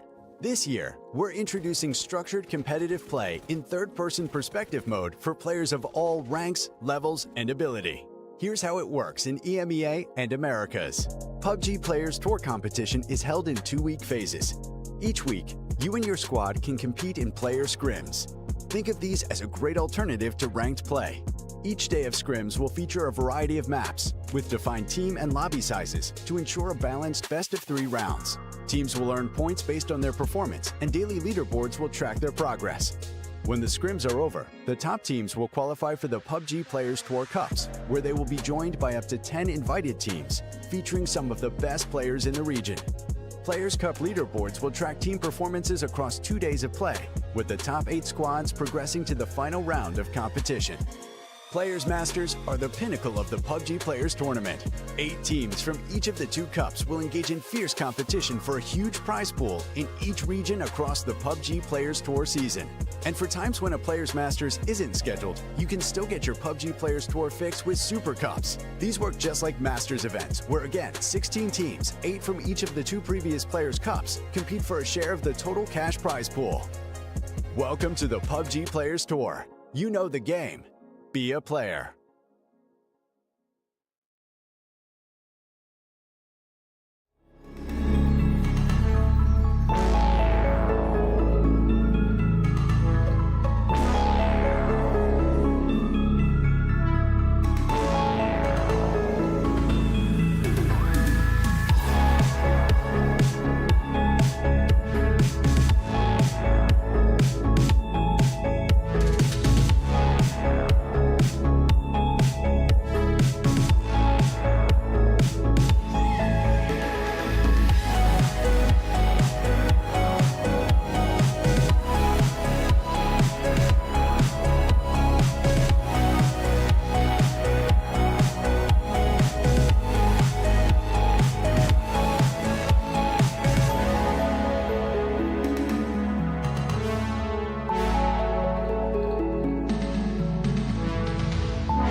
And we are back with the PUBG Players Cup. Just 2 games left to go. And Chunks, time for some Rondo. Yeah, I can't wait for it. It's been an exciting set of games so far tonight, heading over to Rondo. We've had some real wacky circles on Rondo, so I'm interested to see whether we're going to see the same again.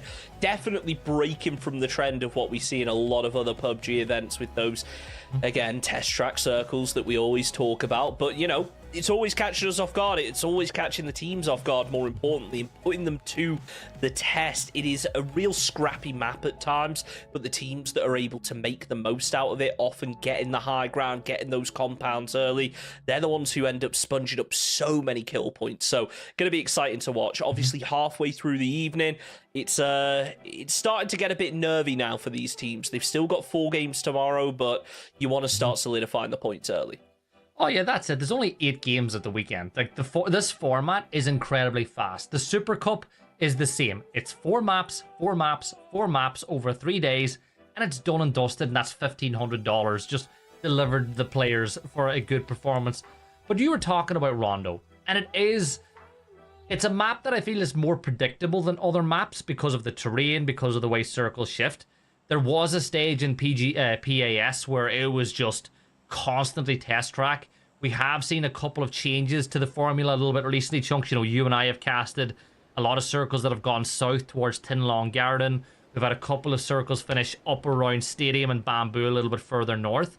But there is still a bit of a trend as to where these circles go. And as you said, because of that, you will see teams gamble a little bit earlier to get some of those really good positions. Yeah, it's high risk, high reward, isn't it, on a map like this? You can really get caught off guard. And wow, what a hot drop. 3 teams land in the same location. This is going to be a messy one. Potentially going to see a lot of players fall early. Benya, he's got a gun in hand, going to be chasing down someone. Faravero also in position. Capitan takes down one. Emmy gets a second, but still a whole other team to try and navigate here. Looks like Toyo, they're going to try and take this one concisely, group it up quickly as a team. They need to finish off this squad before they can turn their attention around 4C. The worst thing the Quattro Konos can do is wait. They've got to get into this fight as quick as they can. And don't let Toyo deal with it too quickly. But I fear they've left it too late and it's not going to happen. Elsewhere, Rock are in a bit of a fight already. You see, there's been a knock up here as Trabajaderos are going to lose one. They'll say thank you so much for this point, as they'll be able to get the kill and get a res of their own on the board. But for sure, this has been a hell of a start, because Corrido have lost one, Trabajaderos have lost one, a member of Rock has been knocked. So many teams have sustained knocks in the early stages of this fight that we're already down to just 56, soon to be 55, soon to be 55 players. But Chunks, I think Quattro Konos waited a little bit too long. Yeah, it's a messy one to be in. You really have to be quick when you take those hot drops, especially when there's a third team. But they're playing it carefully. They might have a little bit more loot that they're able to work with, although that isn't going to count for much in a fight like this. Rock, they are pressuring Corrito right here. They lost a player, but they were able to get him back up. Already got a kill point on the board, and, well, we saw what they were able to do last game in terms of those early game kills. Yeah, and you can see that Santos picked up another kill for Rock, so they're up to 2 now as they get one member of Carito and one member of Trabajaderos. But inside of Dancing, we still don't know who the Dancing Queens are, right? We still don't know which team is going to win this battle at this section of the map. You know, maybe Toyo could gimme a little bit more action and pick up a few more points. But, you know, maybe I was trying to stall to think of more ABBA puns, but surely they will come to me in a little while. I'm sure you've got plenty more where that one came from. Right now, though, Toyo, they are up on the rooftops, looking down over towards Quattro Konos, who are playing a little bit slower. They've only got 3 players, so they are at a bit of a disadvantage early on. Toyo already got 3 kills on the board now, and they are looking to make it up to 5. Faravero playing point, trying to gather some info, but in the end decides to move back. Looks like Toyo may be wanting to disengage from this one. Yeah, Toyo still in the position, but remember, the winner of dancing will take it all. But at the end of the day, maybe one of these teams, maybe, just maybe, Quattro Conos have a dream that they can find a few more kills off the back of this one. Chunks, is that enough ABBA puns for you yet, or do you want more? I'm sure there's more on the way. I'm just waiting for it now. Yeah, there would. I was going to talk about how Toyo were full of super troopers, but they've backed off. They've decided to move on and live to fight another day. You know what? I think we should start a drinking game where every time water, that is, drinking water, everyone have a shot of water every time Gibson's able to make an ABBA pun. We'll see how hydrated we all end up being at the end of the evening. Let's hope that Potentially Dangerous are hydrated and raring to go, because they are heading straight in towards 55 into a position that isn't really going to be ideal. Sure, they're going to have a good jump on the rotate, but they need to clear this up. Now, Karak is all the way down to the south, so it is going to be a 3 versus 3 fight, but Potentially Dangerous doesn't seem like they have any info on where these 55 players are going to be. Yeah, and this is outside the circle, just south of it, inside of Yulin, as these fights are going on. You can see Zanganos, they're out in the open. Oh no, the first shot, he would have, Chunks, he would have got the knock had that first bullet not hit the ridgeline. But thankfully for Balefrost, he is still up and alive and on his feet, as JMS will be felt very hard done by. But if Very can drive quick enough, if he can push on the drive-by with JMS holding this angle, they should be able to get this kill, because the rest of Empire are a little bit further away. But if you have the map stream open, you'll notice that they're just pulling back to help their teammate up. He needs to be extradited from this position. He needs an extradition, and I think that's exactly what Empire are setting up to do. Gabriel wrapping around for Potentially Dangerous. They've lost a player already and not looking to lose any more. Karax, though, he's spotted out the players on the rotate, so he's going to call this out to the rest of 55. They are going to be more than aware that they are getting wrapped around upon. Karax not able to find anything just yet, so keeping his head down. I'm sure as soon as the rest of 55 spot out these players, he's going to close in and try and catch Potentially Dangerous off guard. The longer you wait, the more chance that happens. But at the same time, the longer you wait, the more chance of somebody else rocking up, as we do hear somebody has gone to the skies. JMS is in trouble though. Punage, he's on the high ground. He's feeding information, but JMS from Zanganos will get that knock. Point confirmed. Will he though have time to go for the first aid kit? Gets inside the vehicle instead. A good nade's thrown this way. He picks what could be the perfect decision. He didn't stay for the first aid. He got the hell out of there, and Michael's nade does not land. Punage can't get the angle here either, as Verdi will pop out and try to do some damage, but brilliant hit and run there from Zanganos. Punich nearly clipped the tree and would have crashed because of it, but is able to make it out of there alive. The same can't be said for Shinboy, hopping out the wrong side of the vehicle, getting caught with the spray. Punich, he's looking out, but needs to be careful now as Team Casito land a headshot, land a body. The glider's going down. He's heading straight into the water. Hopefully he's going to be able to salvage this one, but he is out on his own. The rest of Empire a long ways away. I mean, it's a good job it's a glider, because he is going to be able to get some distance back to the rest of his team, but it's not going to be easy, and this is going to be a bumpy landing for sure. I like his decision to go into the valley as well and just stay low as you can all the way down. Keep yourself out of the line of sight of Team KZito, because if he landed on the other side and pushed his way up, he would have opened himself up to getting shot at. So, smart decision by Punage. You're now on the north side of the circle, on the potentially wrong side of the river, but you're still alive. You've got a compound. You've got something to work with.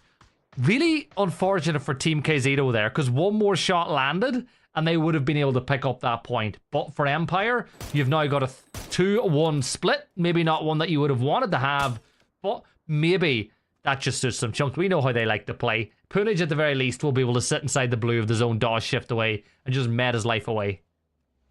Look at this, though, from Haven. He is playing so aggressive on towards in check. They have been able to group up. Oh, no. Night of On laying low behind the ridgeline in a very dangerous position now. 55 Esports Carax, he's moved around a little bit as Tony takes down Glock. There's only going to be 2 players left up here for potentially dangerous, but Solid's actually putting in good work, providing support from Rock. As he lands a couple of shots, he's not able to connect with the knock in the end. Glock goes down, he's flushed out. 55 Esports, 2 kills on the board. Being very careful about approaching this ridgeline from Sam Crow. Yeah, no helmet for Sam Crow either, and not a lot of AK bullets to deal with. Oh, that stun grenade actually hit him in the chest. And Nightavon will step up straight away and go for the flush. But the angle is there. Tony will provide brilliant cover, but the blue zone is here, and I feel like maybe that kill will be confirmed. But here comes Gabri, the star of the show, with that nade to finish things off on Tego. Maybe, just maybe, Tony can do some real damage. Santa will land a great shot on the Tony, takes him down low. You can see the blue zone's doing about 1 damage per second, but Gabri will use that damage to try sprint after Tony to get the kill confirmed. But he's just a little too slow, and now Rock can spot out Gabri, and that's more good shots from BL. Gabri getting caught low, but is going to survive for the time being. Preps himself that first aid kit. There's 55 using it as an opportunity to try and escape. They've still got a long way to go to make it into the circle, but they are still loitering about. They know there's a player and potentially a point that could be picked up. Rock doing the same. They are happy inside the blue zone for now, but Karak able to actually land some shots down towards one of those Rock players. Maybe going to make them rethink things as Furia Haven, he pops up, takes down Vinny, nearly followed it up with a second as well. Yeah, Furia picking up that point. Furia, of course, one of the best teams in South America for quite a while now, being picked up by a huge org from South America. Org from South America, Chunks. If you follow other esports, you'll have noticed that Furia got themselves a massive win in another esport just a few days ago.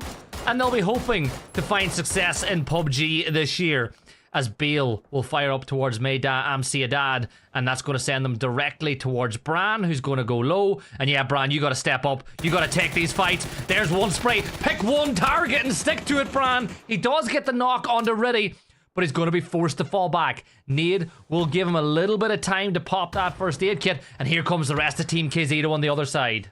Gonna try and catch them in a pinch, but Bran needs to peek up soon to try and catch them again. He did a lot of damage, but he just couldn't decide who he wanted to take the shots towards that nade. It looked to be close. Maybe it bounces a little bit closer, but in the end, rolls down the hill instead of Liv. Throws down a little bit of cover. In comes the BZ nade. Never mind. Switches it over to a frag. Now, MDA just getting pressured from all sides, but nothing seeming to connect. Nice Molotov onto a Liv. Is going to be forced to back out of this fight for the time being. Brand just using the gap in the smoke to try and land the spray. Yet again, does a huge amount of damage, but he just can't convert it to a knock.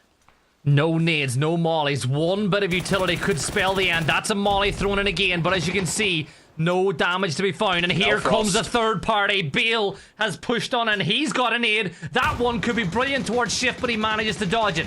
The second one goes a bit long as Bran will find the knock, but Bale gives away too much and Robert will spot him out and Bran will confirm out the kill. Still, this battle goes on. The smoke providing the fog of war between these two sides, and that's going to be a bit of a problem. Maybe Bran can step on up. Maybe one of these shots inside the smoke will do some damage, and that's exactly what happens as Ray will fall. And look, Quattro Konos, Chunks, another team getting involved as the fourth party from Quattro Konos will be in the middle of this fight. And really, this has gone so badly for all these sides, but Mesdames Amsiadad, they'll fall, and now Team KZito will rush to get the reses off.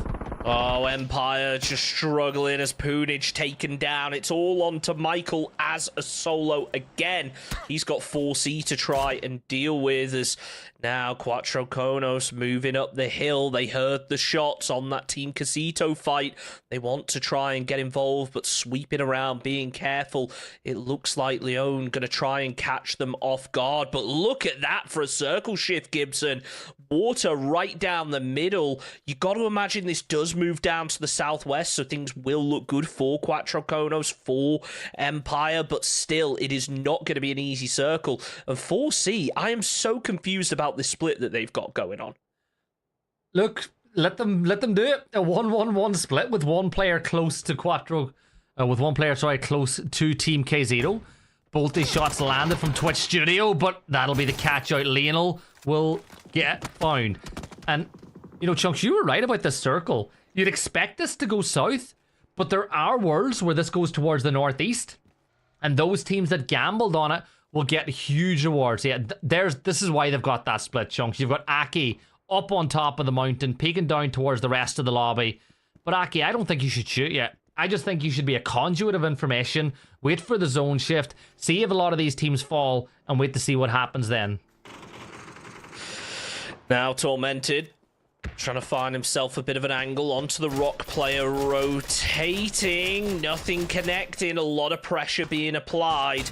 But Rock, they've still got all four up. They're being a little bit more split with how they approach this. They need to be cautious because they're going right below. Aki Trudia tries to land the SLR, but still nothing landing at this kind of range. CLT, they have to start thinking about making a rotation now because this southwestern side is going to be brutal.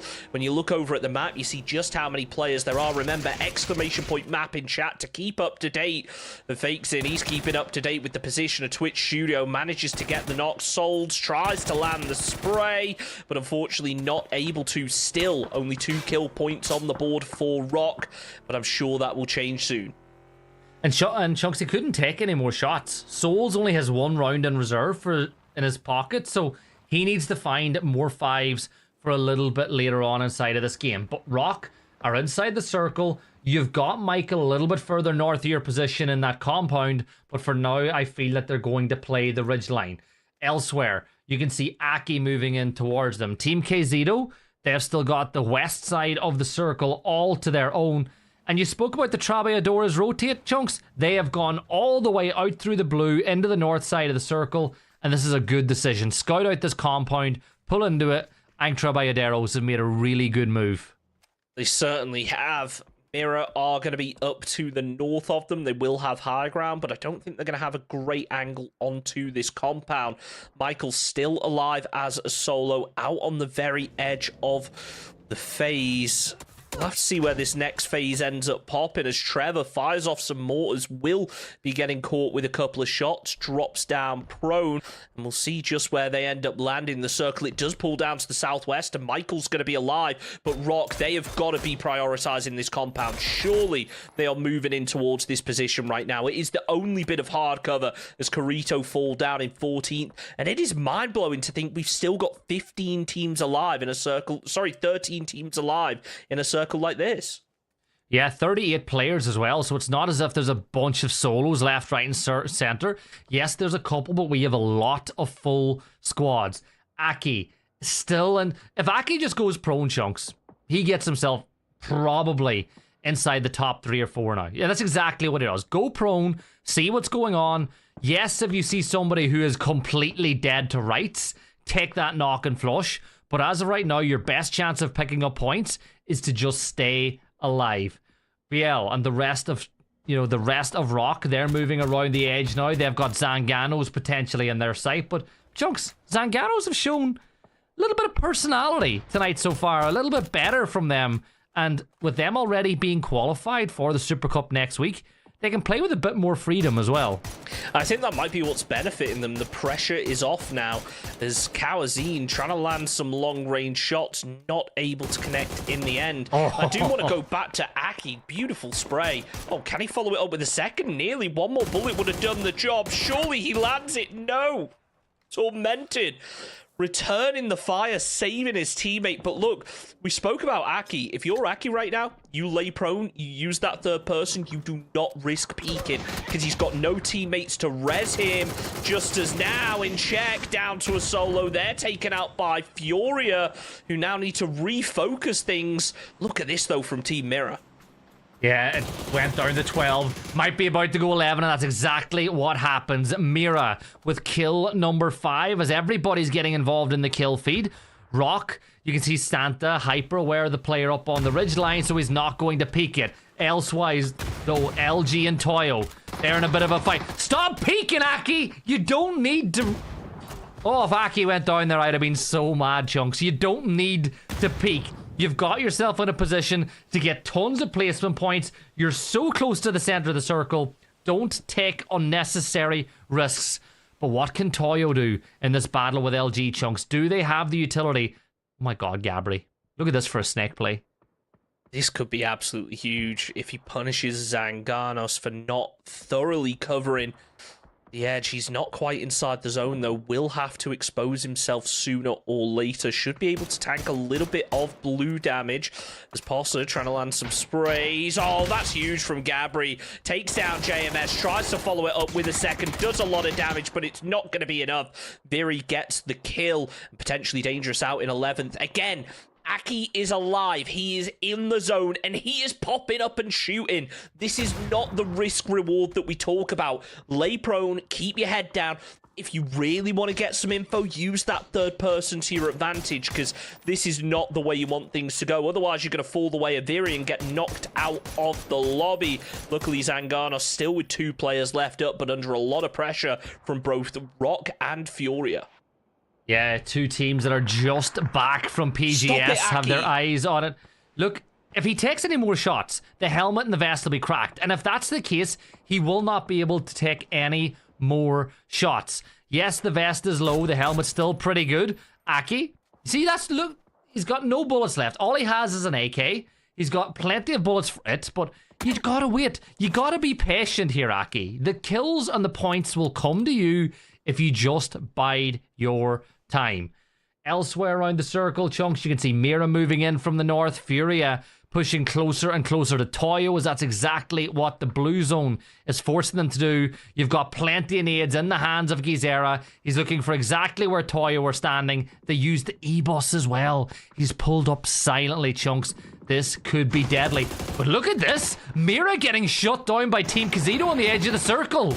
You say that, but look at what LFP was able to do. He takes down 1, follows it with the second. Only going to be Brand left up. We've seen what he can do as a solo, but let's just hope there's only 1 target, because otherwise he's going to be looking all over the place. LFP trying his best to get over 2 fakes in to get that revive, but it is not to be. Brand sprays through the smoke. Zanganos will fall in the end. Aki did get a kill on towards fakes in, but it's LFP who cleans up Team Casito. Is now going to be in a position to try and get the res onto Fana. We've seen what Michael can do as a solo. He's got the nade in hand. It landed close and it nearly finished off the job.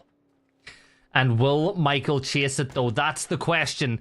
Does he want these 2 points or does he fall back? The answer is he's fallen back, but Psycho, he is nowhere to go. Level 3 gear, LG are there. Gats tosses the stone. Psycho will throw one of his own, which will hold back the push from LG for a second, but Gats will get the kill. LG bring us down to 7 teams left alive.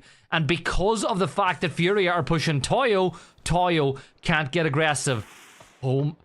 If they're able to land this, it is an incredible mortar strike onto Aki. Like, you're talking about an incredible skill level to land a mortar up on top of this mountain, Chunks. Did I hear another one take this guy? No. I'm just getting old and maybe demented.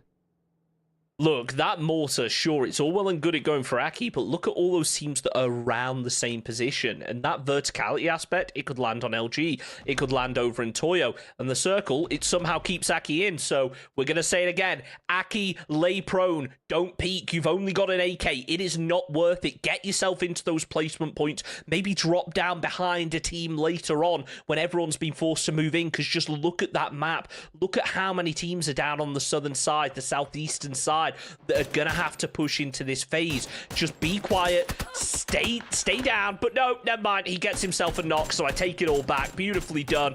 That's gonna be the 3rd kill on the board, but this is becoming more and more risky. Look at how low that vest is.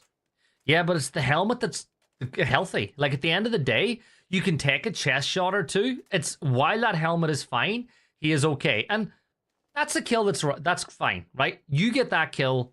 It's easy. It's in the open. Remember what we said earlier. If you see a guaranteed knock and kill, you take it.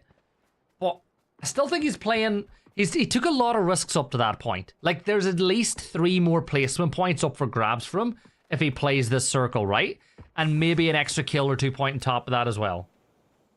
Look, I know we're supposed to be neutral and not be biased, but part of me, it wants to see Aki get punished, because he needs to learn, you know, when you're in positions like this, when there's so much on the line, sometimes you just have to have that trigger discipline, keep your head down. It's all well and good flushing out a knock, but to try and get the knock and the kill, it's so risky, and there's so much attention of you.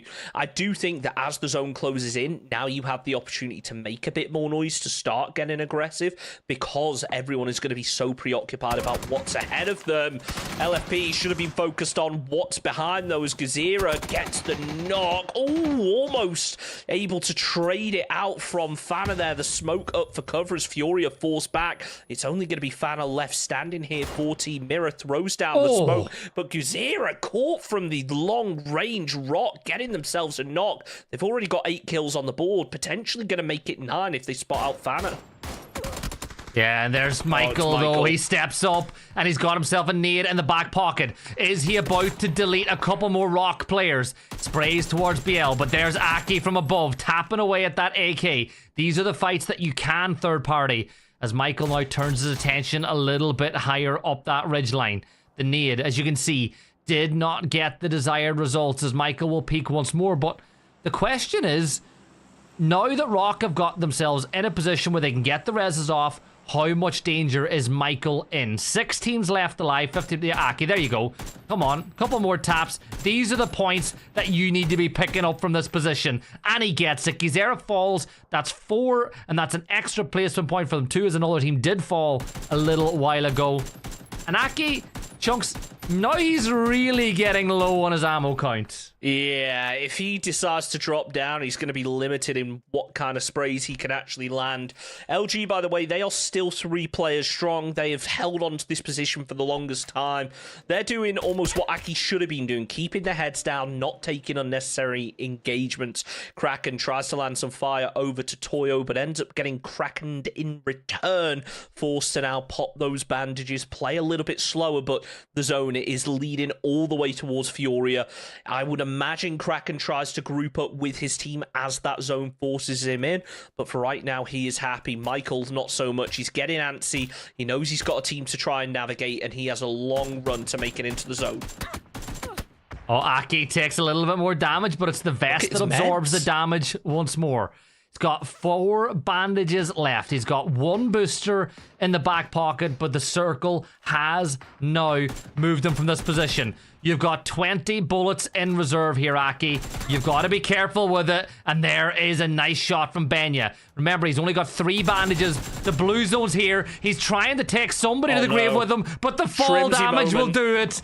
And Aki will fall. 5 teams left. Make it 4 as we lose Toyo as well. It's a 3v3v, 3v1. 2 North America, 2 South America. Which of the continents is going to come out on top here, Chunks, as LG get on the move, but can they get to this rock? Yes, they can, but look at this rocker and hop pursuit. Souls and BL will combine. The Bizzler will fall. Here's a secondary drive-by. This one should be good enough, and it is. Santa finds the knock, and Rock move up to 10 kills. Absolutely huge as they take down LG in 3rd place. Santala getting caught out in the open, but somehow Possa not able to find him. Souls ends up getting taken out in the end. Possa opening up with that Mark 12, but he just can't convert it over. Rock are cooking right now as they close in closer and closer. Haven spots out the deployable cover.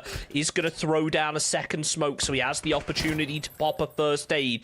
Possa goes down. BL up on the rock, needs to start making a move, trying his best to find something to use that QBU on. It's only going to be Haven left standing. It is a 2 versus 1, but Fioria, they're going to try and get the revive to equal things up a bit.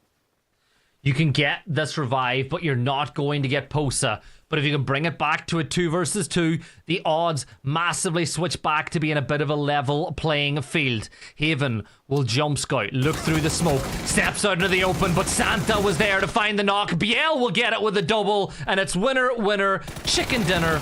Rock get the win. They've been in the top 4 every single game so far tonight, but those 23 points will certainly be a feast for the side that have just returned from PGS. They've went from winning maps internationally back to the US and winning maps here, and they'll be pretty happy with the performance they just put on here in Rondo. They will be over the moon with that one. Really impressive indeed. Let's go back to the very start of that game, though, and talk about that hot drop that Toyo took for a second. That was such a messy one.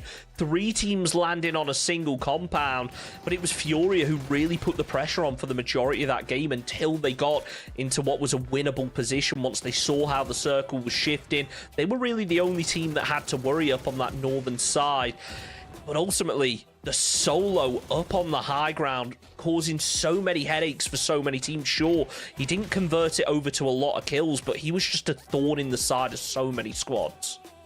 Aki probably got about another 4 or 5 points for his team, right, from that position. He stayed there as long as he possibly could. He couldn't land the shots on the Toyo that would have got him an extra few points, but here is one of those kills that he was able to find. And all credit to Quattro Konos, right? You got to get points when they are available. And that's exactly what he did.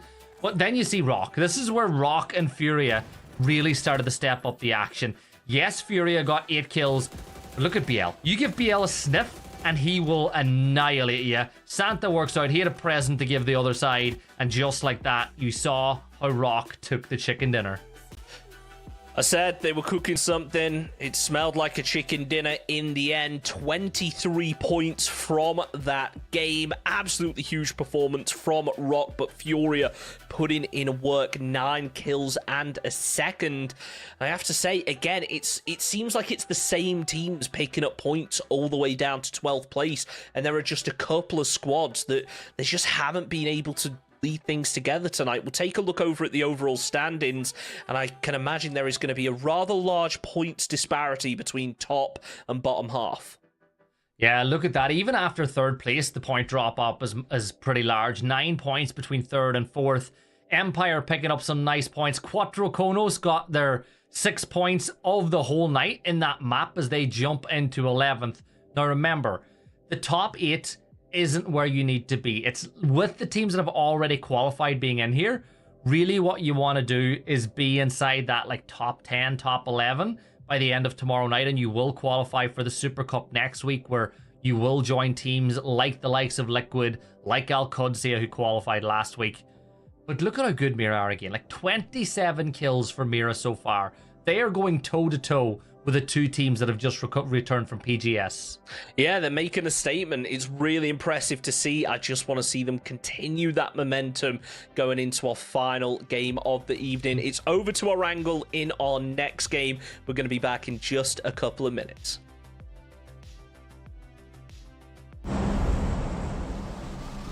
2,000 years long, we will never settle. Hard days, no way, we're the heavy metal. Real life main stage, tear it out, rebels. Like a torch, single flame when it burns hot.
Welcome back in, everyone, to the PUBG Players Cup. It is Gibson and Chunks taking you into the last map of the night. It is Erangel Chunks to take us into it, and I couldn't be more excited. But again, where has the night gone? Yeah, it flies by so fast. Only 4 maps per evening. But look, if you like the longer formats, make sure you tune into the Super Cup coming up. That's what these teams are attempting to qualify for. We still have 4 games tomorrow to be played, so it's going to be an exciting one for sure. If you really like the long format events, you just wait for that Masters with 20,000 USD in the prize pool. You can get signed up for that, not just yet though. You're going to have to wait till a week before you can get all signed up for the Masters. Players scrims, potentially make it to the Players Cup, and then ultimately make it all the way and get your share of that prize pool. And remember, for those of you joining and wondering what is going on, this is the PUBG Players Tour. PUBG has set aside $139,000 inside of Europe and inside of the Americas, so 2 separate pools of $139,000 each for the PUBG Players Tour, the first ever third-person perspective event that we've had, which will run pretty much all year round, and anybody viewing at home can take part. And it does have the best teams from North America, South America, and Europe taking part of it in their respective regions. If you do want to watch regular FEP, it will still be on your screens. Fear not, you've got EWC qualifiers coming right up, and shortly after that we'll be back into the PAS and PGS cycles. Not to mention, Chunks, my personal favorite event of the year, PNC, which is which is coming up pretty soon as well. Dates to be released pretty soon. What, your favorite event isn't Chunks League? Wow, I feel offended. No self-promo. Oh, yeah, sorry, forgot about that one. Hey, we haven't even announced that it might happen yet. But yeah, look, PNC is I think, everyone's favorite event because it is so different. You get to see so many squads that might be mixed teams that you don't usually see get to play together. Sometimes for the better, sometimes for the worse. So it'll be interesting to see who, first of all, gets picked and who ends up performing the best. It looks like Emmy, though, he is going to try and put up a performance as he takes down Lionel early. Toyo closing in to try and clean up this fight. They have been taking 2 hot drops in a row now and hopefully going to come out on top of both of them. On the other side of things, though, Furia, they've lost a player early on. Chunks, he is starting off the night with that big PP energy with the Bison getting a knock onto the board. Trabiadero is there in a hot drop. As you can see, Gizera will fall as one of the best players from South America taken down at the hands of Trabiaderos. And this is the thing, in a like school apps hot drop, it is really hard to call who's going to win because there's so many places that players can be hiding in. Speaking of which, look at this Kraken using that third person, trying not to give anything away, but when he goes for that push, Mag is just waiting there around the corner, takes down Kraken. That's 2 kills on the board for them now, as Furia down to just 2 players. Going to need to try and close in and get something out of this. They've had a really strong performance this evening, so sure, they might have a poor last game, but they've got plenty of points to keep them in that top 8, the qualification position, and ultimately probably keep them around the top 4 mark. Yeah, the top 4, of course, is where you want to be if you want to get that prize money, and the first place will give you the largest chunk of that. Nice little, let's be real, for 8 maps over the course of a weekend, it's not a bad little prize pool at all, Chunks, if you're going to finish inside a top spot. But for Furia, like you said, they're in the top 4. They lose this fight, they're still going to be in a great spot with getting it next, or getting it tomorrow as well. Yeah, absolutely. Empire, they're in a great spot as well. Looking over at the zone, they've got a Severny shooting range kind of split going on. Michael is a long way from the rest of the squad. They managed to take some shots over towards 4C. Almost looks like they're going to try and give chase here. Not sure how long they'll actually commit onto this one. Empire, they have a really good history in terms of circles like this. They end up kind of holding those crossroads compounds, but it looks like LG might be moving in that direction as well, so could cause them problems. We'll have to see how long Empire want to commit onto this. They are rotating down to the south. Could potentially try and get the warehouses, and this could be a problem because LG are heading in the same direction. Look, the places that you want to play in this circle are crossroads, triple, warehouses, and no lean. They're the compounds that they're high priority. They're the positions that you want to get in the early game if you're at this section of the map, And that's why we see Empire and LG both sniffing around to check out what's going on in this compound. Elsewhere, back in apps, Haven will find the knock on the dog, and Haven with the S12K will find another one, and it is a shell straight into the chest and face of Magnikov, and that'll be Furia picking up another kill. So like you said, they will still find a way to pick up points, and for Trabajaderos, they're now down to 2. Haven putting in work with that S12K. It is just so dangerous at close range. He couldn't quite find the angle onto Droidia, but he is going to throw out a frag grenade. If not get a knock, at least do some damage to that vehicle going forward. There's Furia ever so slightly outside the zone right now. They are going to try and get some kills onto this remaining squad. They have the advantage if their position isn't super known. Haven, sure, they know he's going to be in this building, but they're not sure exactly where. It looks like Droidia going to get up on that roof. Nade in hand, it might land close and could cause some serious problems for Furia, but Haven thankfully threw down that smoke in time. Will be able to get some distance and returns the fire. Beautiful knock, taking it down to a 2 versus 2. Yeah, and the res is happening right behind Haven, but I think he's going to prioritize getting up and getting this flush. So, as it stands, this is not gone the way Trabajaderos would have wanted it to go. So the smoke wall is thrown.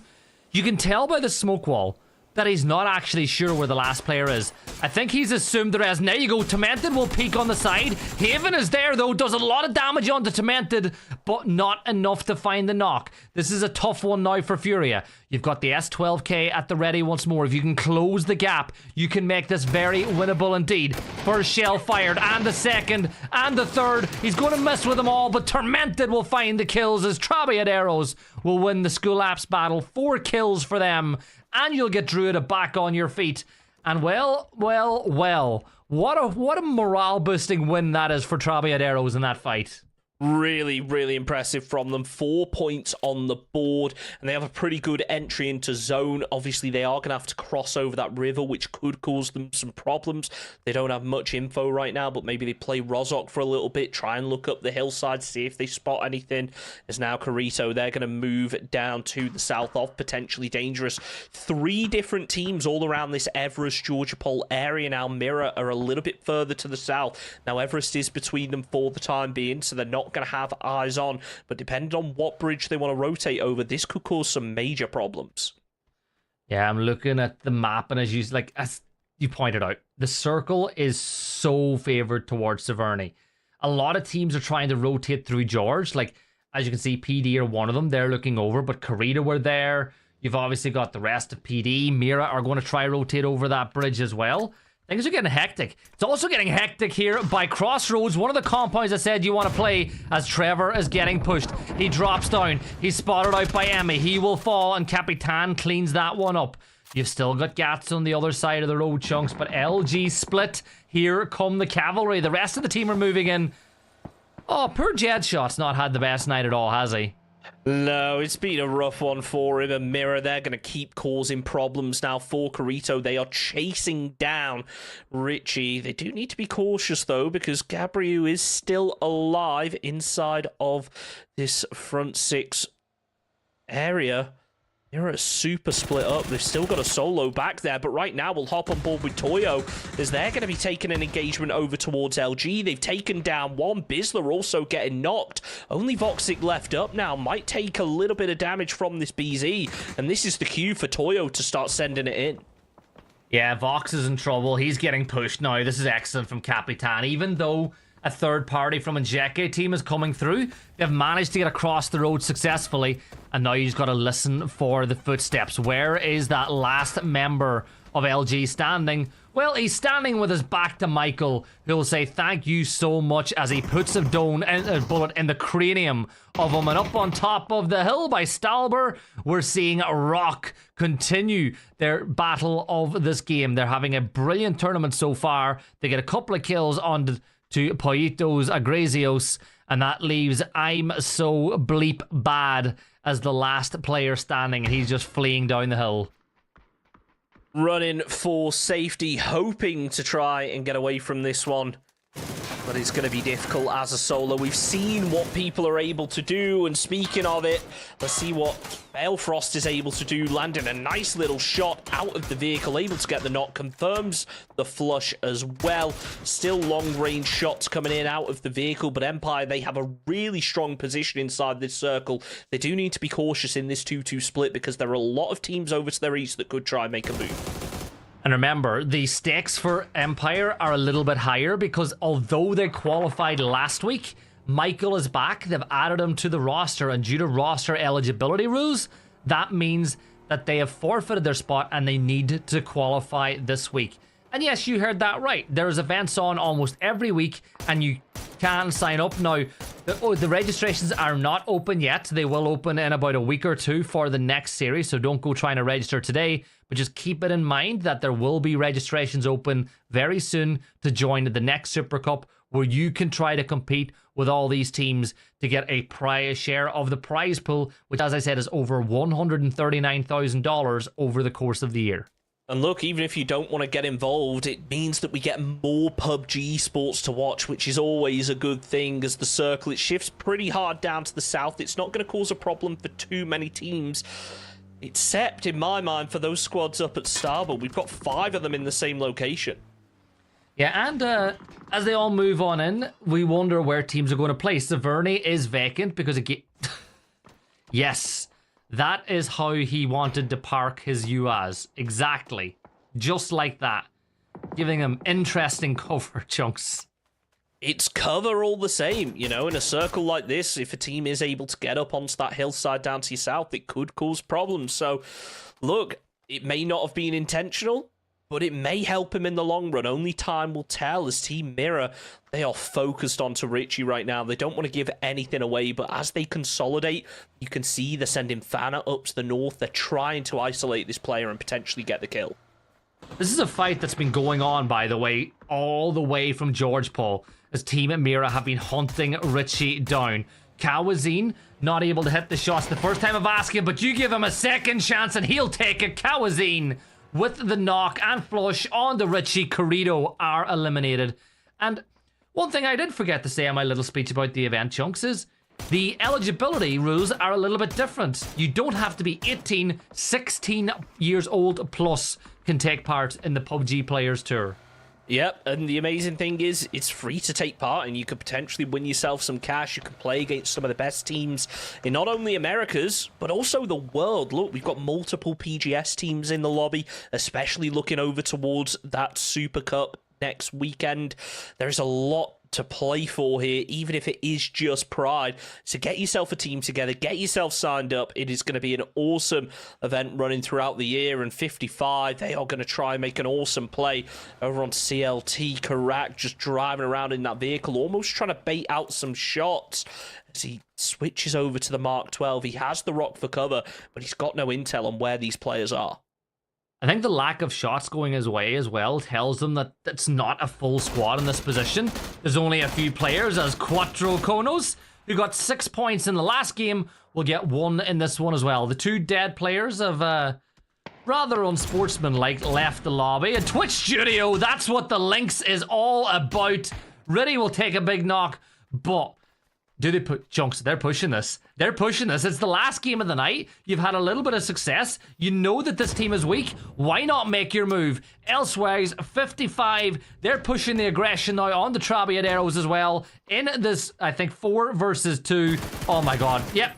A lot of damage dealt on the back. Forces them in the line of sight of Psycho. And Trabiaderos are eliminated.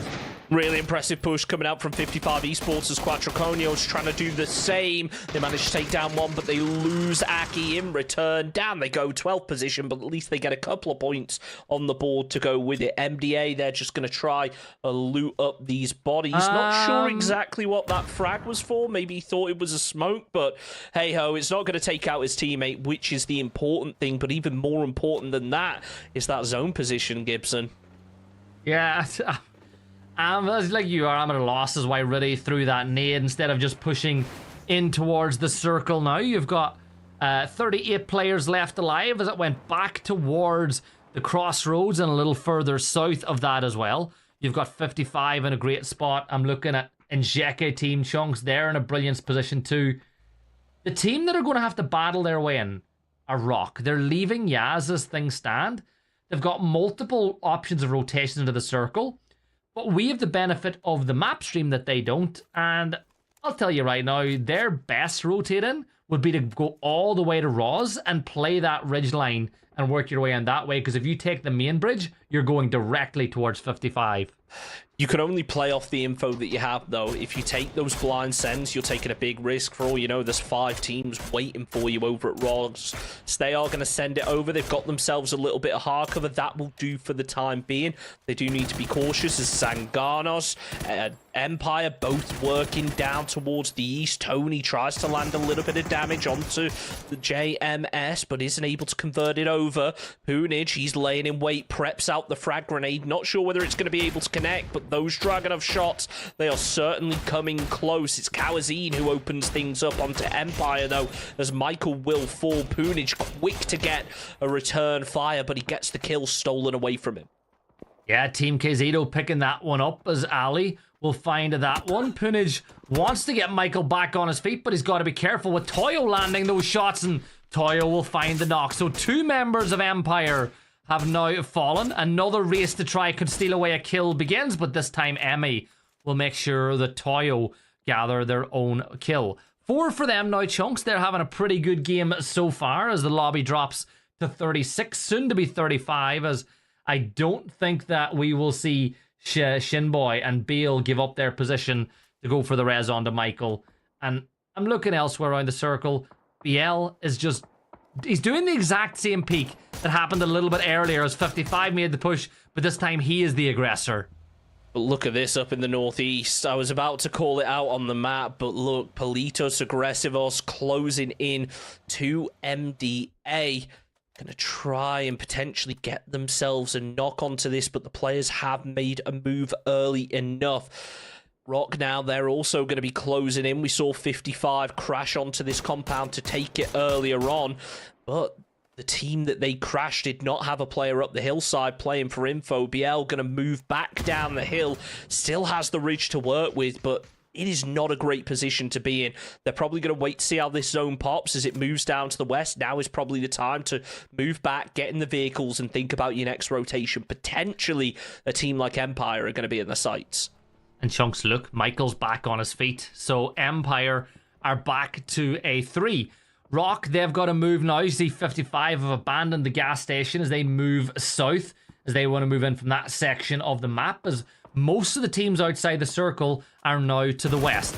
Oh, there we go. Snake in the long grass as I'm so bleeping bad will find one. Can he find another now? The blue zone doing a little bit of damage, but he has time to pop a medkit. Get himself into the fight, throws the smoke inside, but I love always got information. He knows exactly where he is. This nade could be great. It's cooked, it's thrown, it bounces, it lands, and it's perfect. Riddy is down and out, and Mesdames Ciudad are eliminated as Politos Agresivos will get another kill on the board.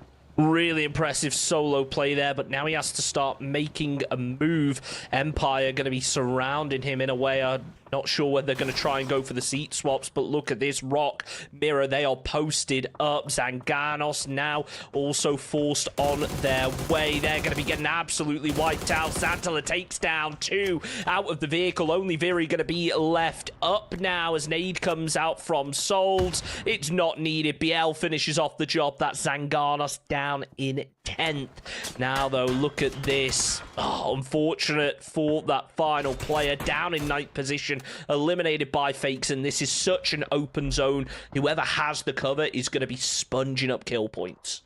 He gets his, though. He gets his. He did fall in 9th place, but he got a couple of points on the board.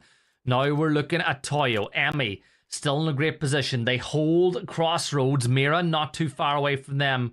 But you look elsewhere. Michael, still alive. How many med kits does he have? That's the question that the viewers at home want the answer for. And I'm looking at other gunfights, Chunks. It looks like Rock have gotten towards the circle a little bit quicker than 55. But I'll be curious as to what their pathing is going to be, because that blue zone in phase 4 hurts a lot. You got to take into account as well, 55, they do have that numbers advantage. They're going to send Tony in on the point position in the vehicle. Probably going to try and play this ridgeline for cover. In check, just taking shots, basically saying, hey, we are here, please don't crash us. And 55 going to abide by that, using the ridge for safety. They're keeping Karax behind, so this should provide some cover if Rock decide to move in over to the east, but it's still not ideal. It's in check now, Silent rolling in. This could be absolutely huge for either them or 55 Esports. Karak has spotted out the vehicle, spotted out the second as well. He's calling this out to his team, but he's just not able to capitalize on it. Psycho goes down, but Karak now making some noise. Sam Crow and Karak both each getting themselves a knock onto different squads. Nade could be absolutely huge here. Does it connect? Oh, it's going to be close, and Vinny catching a little bit of damage, but not to fall just yet. And I have no issue with what Jackie did. Yes, they lost player. They tried to secure their borders by stepping out across them, but 55 set a trap. Kerak's nade finds another. 2 members for Njeki team are down. Selfish is on the way over, but Kerak is in trouble. The spray will do a ton of damage, but Kerak, he's going to drop to 36 HP. He's forced to go prone. Nades are being thrown, and these nades could be good enough. The first one falls long, but he gets shot down. Andrew's gunfire is good enough, and 55 with 3 players up. They've got Njeki team now on the edge of the circle. Will they go for the reses? It looks like Andrew, once he pops his first aid, will do exactly that, but Tony gets the angle on the Selfish now, and they've got, look, Tony has secured the compound, so when Zeki team took the risk, they extended out, and now 55 Esports are having them for supper. Sam Crow steps across. Vinny is going to fall. Andrew now, the last player standing. Mira get eliminated by PD on the north side of the circle. But look at this play from 55. 1 player left for Njeki team. I love how 55 have played this. That was beautifully done. That's why they had Karak down on the south to try and cover for any rotations. It was beautifully done. Down going check. It's actually going to be Rock who finish off the jobs. They're now swarming into this, starting to get involved. They could potentially catch some of those 55 players on the rotate. They spot out Psycho in the vehicle. It's already going to be smoking, but in the end, it's Sam Crow who peeks up, lands a little bit of damage, not getting traded in return. Toyo, they start to open up. Team Casito taking a knock, taking a second, and taking a flush as Toyo put it in work with the util. 6 kills for them now as they look to add a couple more to the tally. Michael's still alive off in the distance as Cruxy dropped his own nade on his body as he gets flushed out. So the players left alive are inside the yellow. Yes, it's blue, but we call this the yellow. Don't ask why, as there's the spray, and Michael gets one, Capitan gets the other, and Team Kzito will fall. 5 teams left alive now. 15 players left alive inside the lobby. And Chunks, nobody is center because you don't want to be there. Everyone is praying that this next shift will go their way. It is just far too open in the center right now. These teams have to just play the edge as long as they can. They've only got ridges. It is such a brutal circle. We'll see where phase 6 ends up popping, and you've got to imagine it's going to cut a lot of teams out of their position. 5 seconds waiting. There is going to be a drop right in the center, so maybe going to give not only a little bit of extra util, but also a little bit of cover to one of these teams. It does shift hard down to the south. So Rock, 55, both looking good. And honestly, Michael isn't in a terrible position. Not right now, but in about 45 seconds, the rough spot to be in. Because then you got to move to the circle. Toyo, know you're there. And so do Rock. So Michael might not be too much longer inside this lobby, but the question is, can he cause any chaos on his way out if he goes out? Because remember, in PUBG Esports, anything can happen on any given map. But Chunks, I'm looking at a PD. They've got to move in. Toyo got to move in. 55 have got hard cover. And Rock, well, they've got this ridgeline. Santilla trying his best to make the most out of this ridgeline. He's got the deployable shield down, partially for cover, but also to get angles like that. Nice damage found onto Capitan. As now Empire, only Michael left up. His back is against the blue. It is closing in. And Toyo, they are all looking over in this direction. Now might be the time to try and deny to blue. He's making the most out of that jammer backpack for all it's worth. Can he find himself a knock on the way out? It's not looking too likely as he starts to tank a lot of damage. Maybe going to be able to catch one out of the vehicle, but Emmy with a big shot. Now he just needs to hurry up, take some fire, but it's not to be. Empire Gaming out in 5th, but a huge play from Michael to even make it to that position.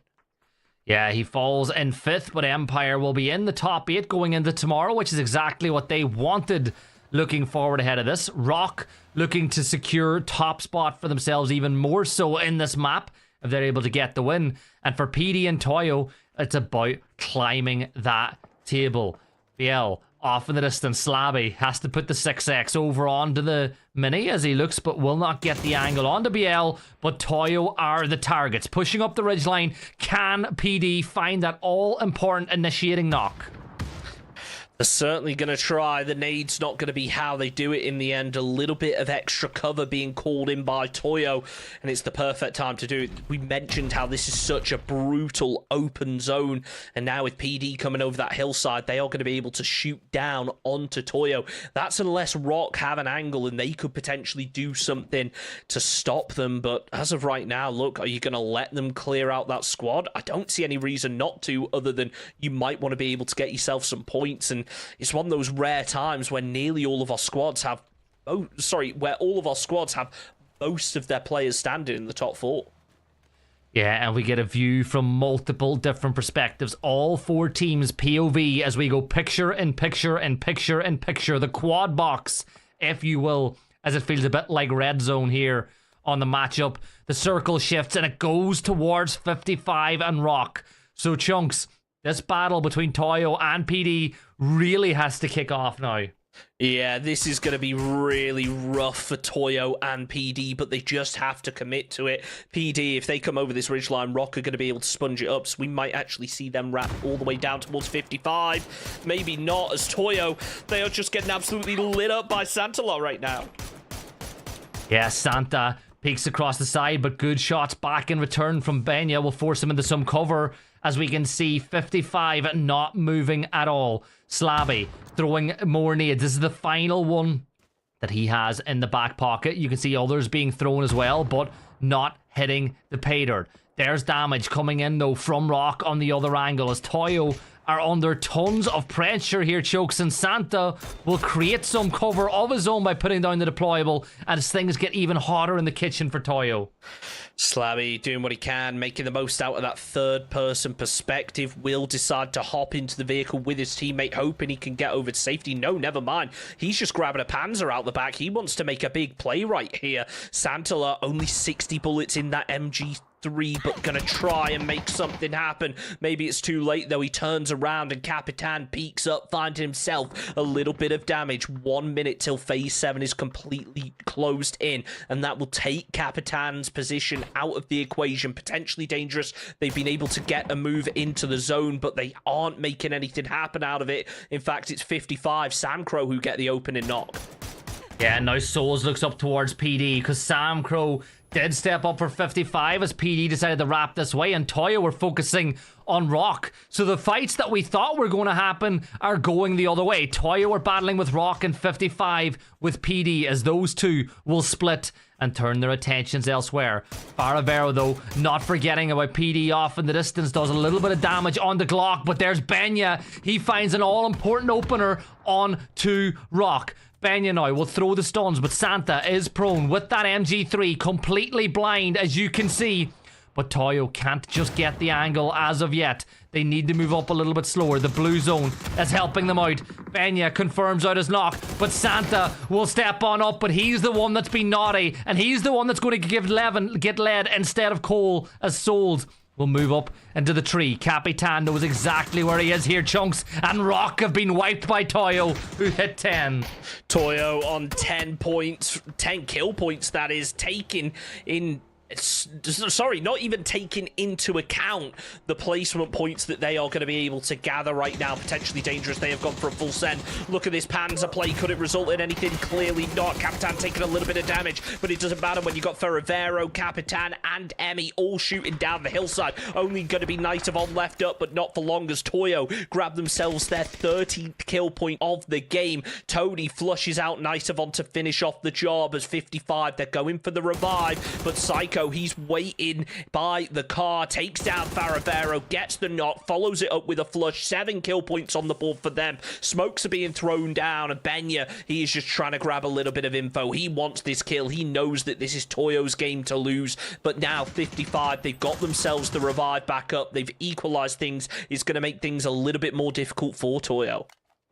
The thing is, though, Psycho is a little bit isolated from the rest of this team. He is the off angle, and he is a problem now. As you can see him getting back in the vehicle and moving back to this team. Strength in numbers, strength in depth as well. The deeper you can get into the center of the circle, the more of an advantage you have. Psycho, though, comes under pressure from Capitan. He goes pro behind the tire, but Benya gets the angle. It's back to a 3 versus 2. Tony and Sam Crow are alive, and this time Toyo, they have 55 trapped and cornered in the edge of the circle.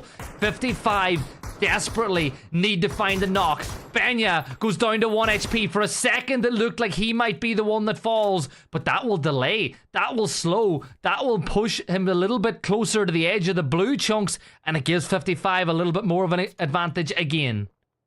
But now, who is going to be the player to move? Benya has to move before any of the 55 players do. He peeks out a little bit wide, ends up getting caught out by Tony. He's just rubber banding a little bit right there, but will be able to pop the heel behind the tree. I'm not sure whether he's got any smokes left. They burn through so much util taking these close range fights as Benya, he's going to be out in the blue, tries to find a headshot, does exactly that. Sam Crow gets caught with it, but it's Tony in the end who is the player to fall from 55. It's a 2 versus 1. Sam Crow with only bandages left in his pocket, tries to peek up, finds their headshot, but he can't convert it over to a knock. It actually looked for a second like he was going to stick the res, but instead it gets dropped to first aid kit. Will be back up in the fight, decides to run down the hillside using the tree for cover, but Emmy, Capitan, they are working together clinically to try and finish this one off, being careful not to overexpose themselves, taking turns shooting so that there's always going to be pressure on Sam Crow, and he might end up having just to deny to zone. He tries to wiggle out from behind the tree, but Toyo, they are being so disciplined. They are not taking the shots because they know that this is bait right now. He's got Tony. Tony's going to get back on his feet. He's got 13 meds, but it doesn't really matter because he's not going to have time to use them. But Tony now can peek around the corner and be bait. You peek over, Capitan will fall at the hands of Sam Crow, and it's a 1v1, but Sam has to step out inside the blue. He goes prone, but Emmy has the advantage, and it's winner, winner, chicken dinner, 16 kills, 26 points. But 55 almost played a blinder. They sent them out as bait. He got the knock. He forced the 1 versus 1. But just the blue zone was too close to 55. Toyo were too close to the center circle, and they win it. 26 points for them, and that'll rocket them up. That was such a smart play from 55, though, getting that player back up, using him for bait, and ultimately it managed to get 55 an extra knock. In the end, it came down to Toyo. They got themselves that chicken dinner, and it was hard fought. A lot of kills from those final few teams there, putting in work to make it to the end game. We said it as soon as we got one of those open fields. It is all about your positioning. If you have yourself hard cover, you have yourself high ground, a ridge line, you can sponge up those kills, and that was absolutely proven in that game. Yeah, look at those shots by Kawazine, by the way. Kawazine is slowly but surely just climbing my list of favorite players from South America. He is insane. That whole roster, by the way, that whole Mira team are mechanical gods. This was a great little moment for I'm So Beepin' Bad as well. He got a couple of nice kills in that game, picked up some points for his team. But I think 55, they'll be a little bit disappointed, Chunks, that they didn't get the chicken dinner, but some of their macro play, some of their decision making and fighting was phenomenal in that game. Yeah, really, really impressive. I really like what happened with that compound fight where I forget who it was that was originally holding the compound. It might have been Team Casito. And then they ended up doing a complete wraparound. They had Karak down to the south to almost bait those players out of the compound. They sent the rest of the squad round to the north, grabbed hold of the compound, cleared it out, and wiped out that team. Really, really impressive to be able to make it to the late game in what was ultimately a very difficult position. And they netted 14 points out of it, but that is nothing compared to what Toyo managed to get.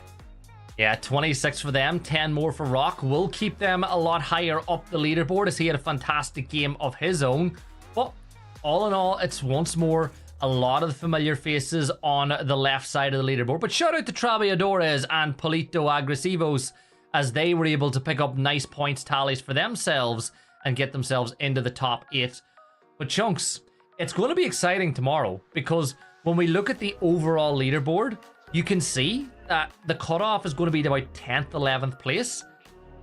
Anybody can get into that top 8 and top 10. Yeah, one good win and you are very confirmed in that top 8 right now. So obviously we have some teams that have already qualified for the Super Cup. That's what we're talking about. So any teams that have already qualified, that means that the placement position moves down from 8th to 9th to 10th, etc. So it's going to be really interesting to see going into tonight. But what a way to wrap up this evening.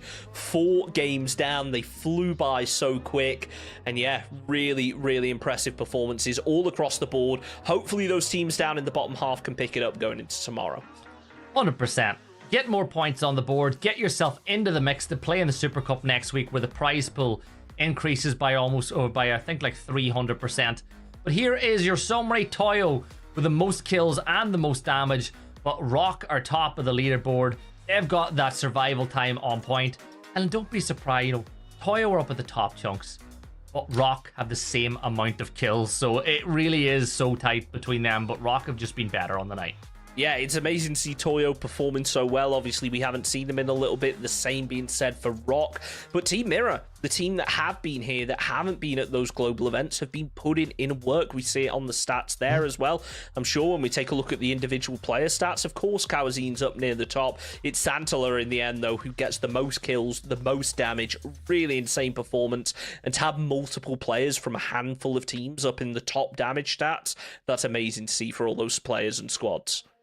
Yeah, and Santa and Biel were phenomenal. Like, being real, if you look at what Santa was able to do over at PGS and what Biel has been doing for a long time in the Americas, that team can only go from strength to strength. I'm adamant that their trip to PGS 8 will only make them stronger and better going forward through this event, through EWC qualifiers, and then looking even further towards the next few sets of PASs and PGSs. And I will say this, maybe some of those players are just putting themselves into contention for PNC for those their respective South American countries as well. But Chunks, I think it's about time that we call it a night. If you want to watch more PUBG, the channel will be back live tomorrow from 6 p.m. GMT if you want to watch the EMEA event, and same time, same place tomorrow if you want to watch the Americas. But it's been a pleasure. We'll see you all tomorrow. Take care.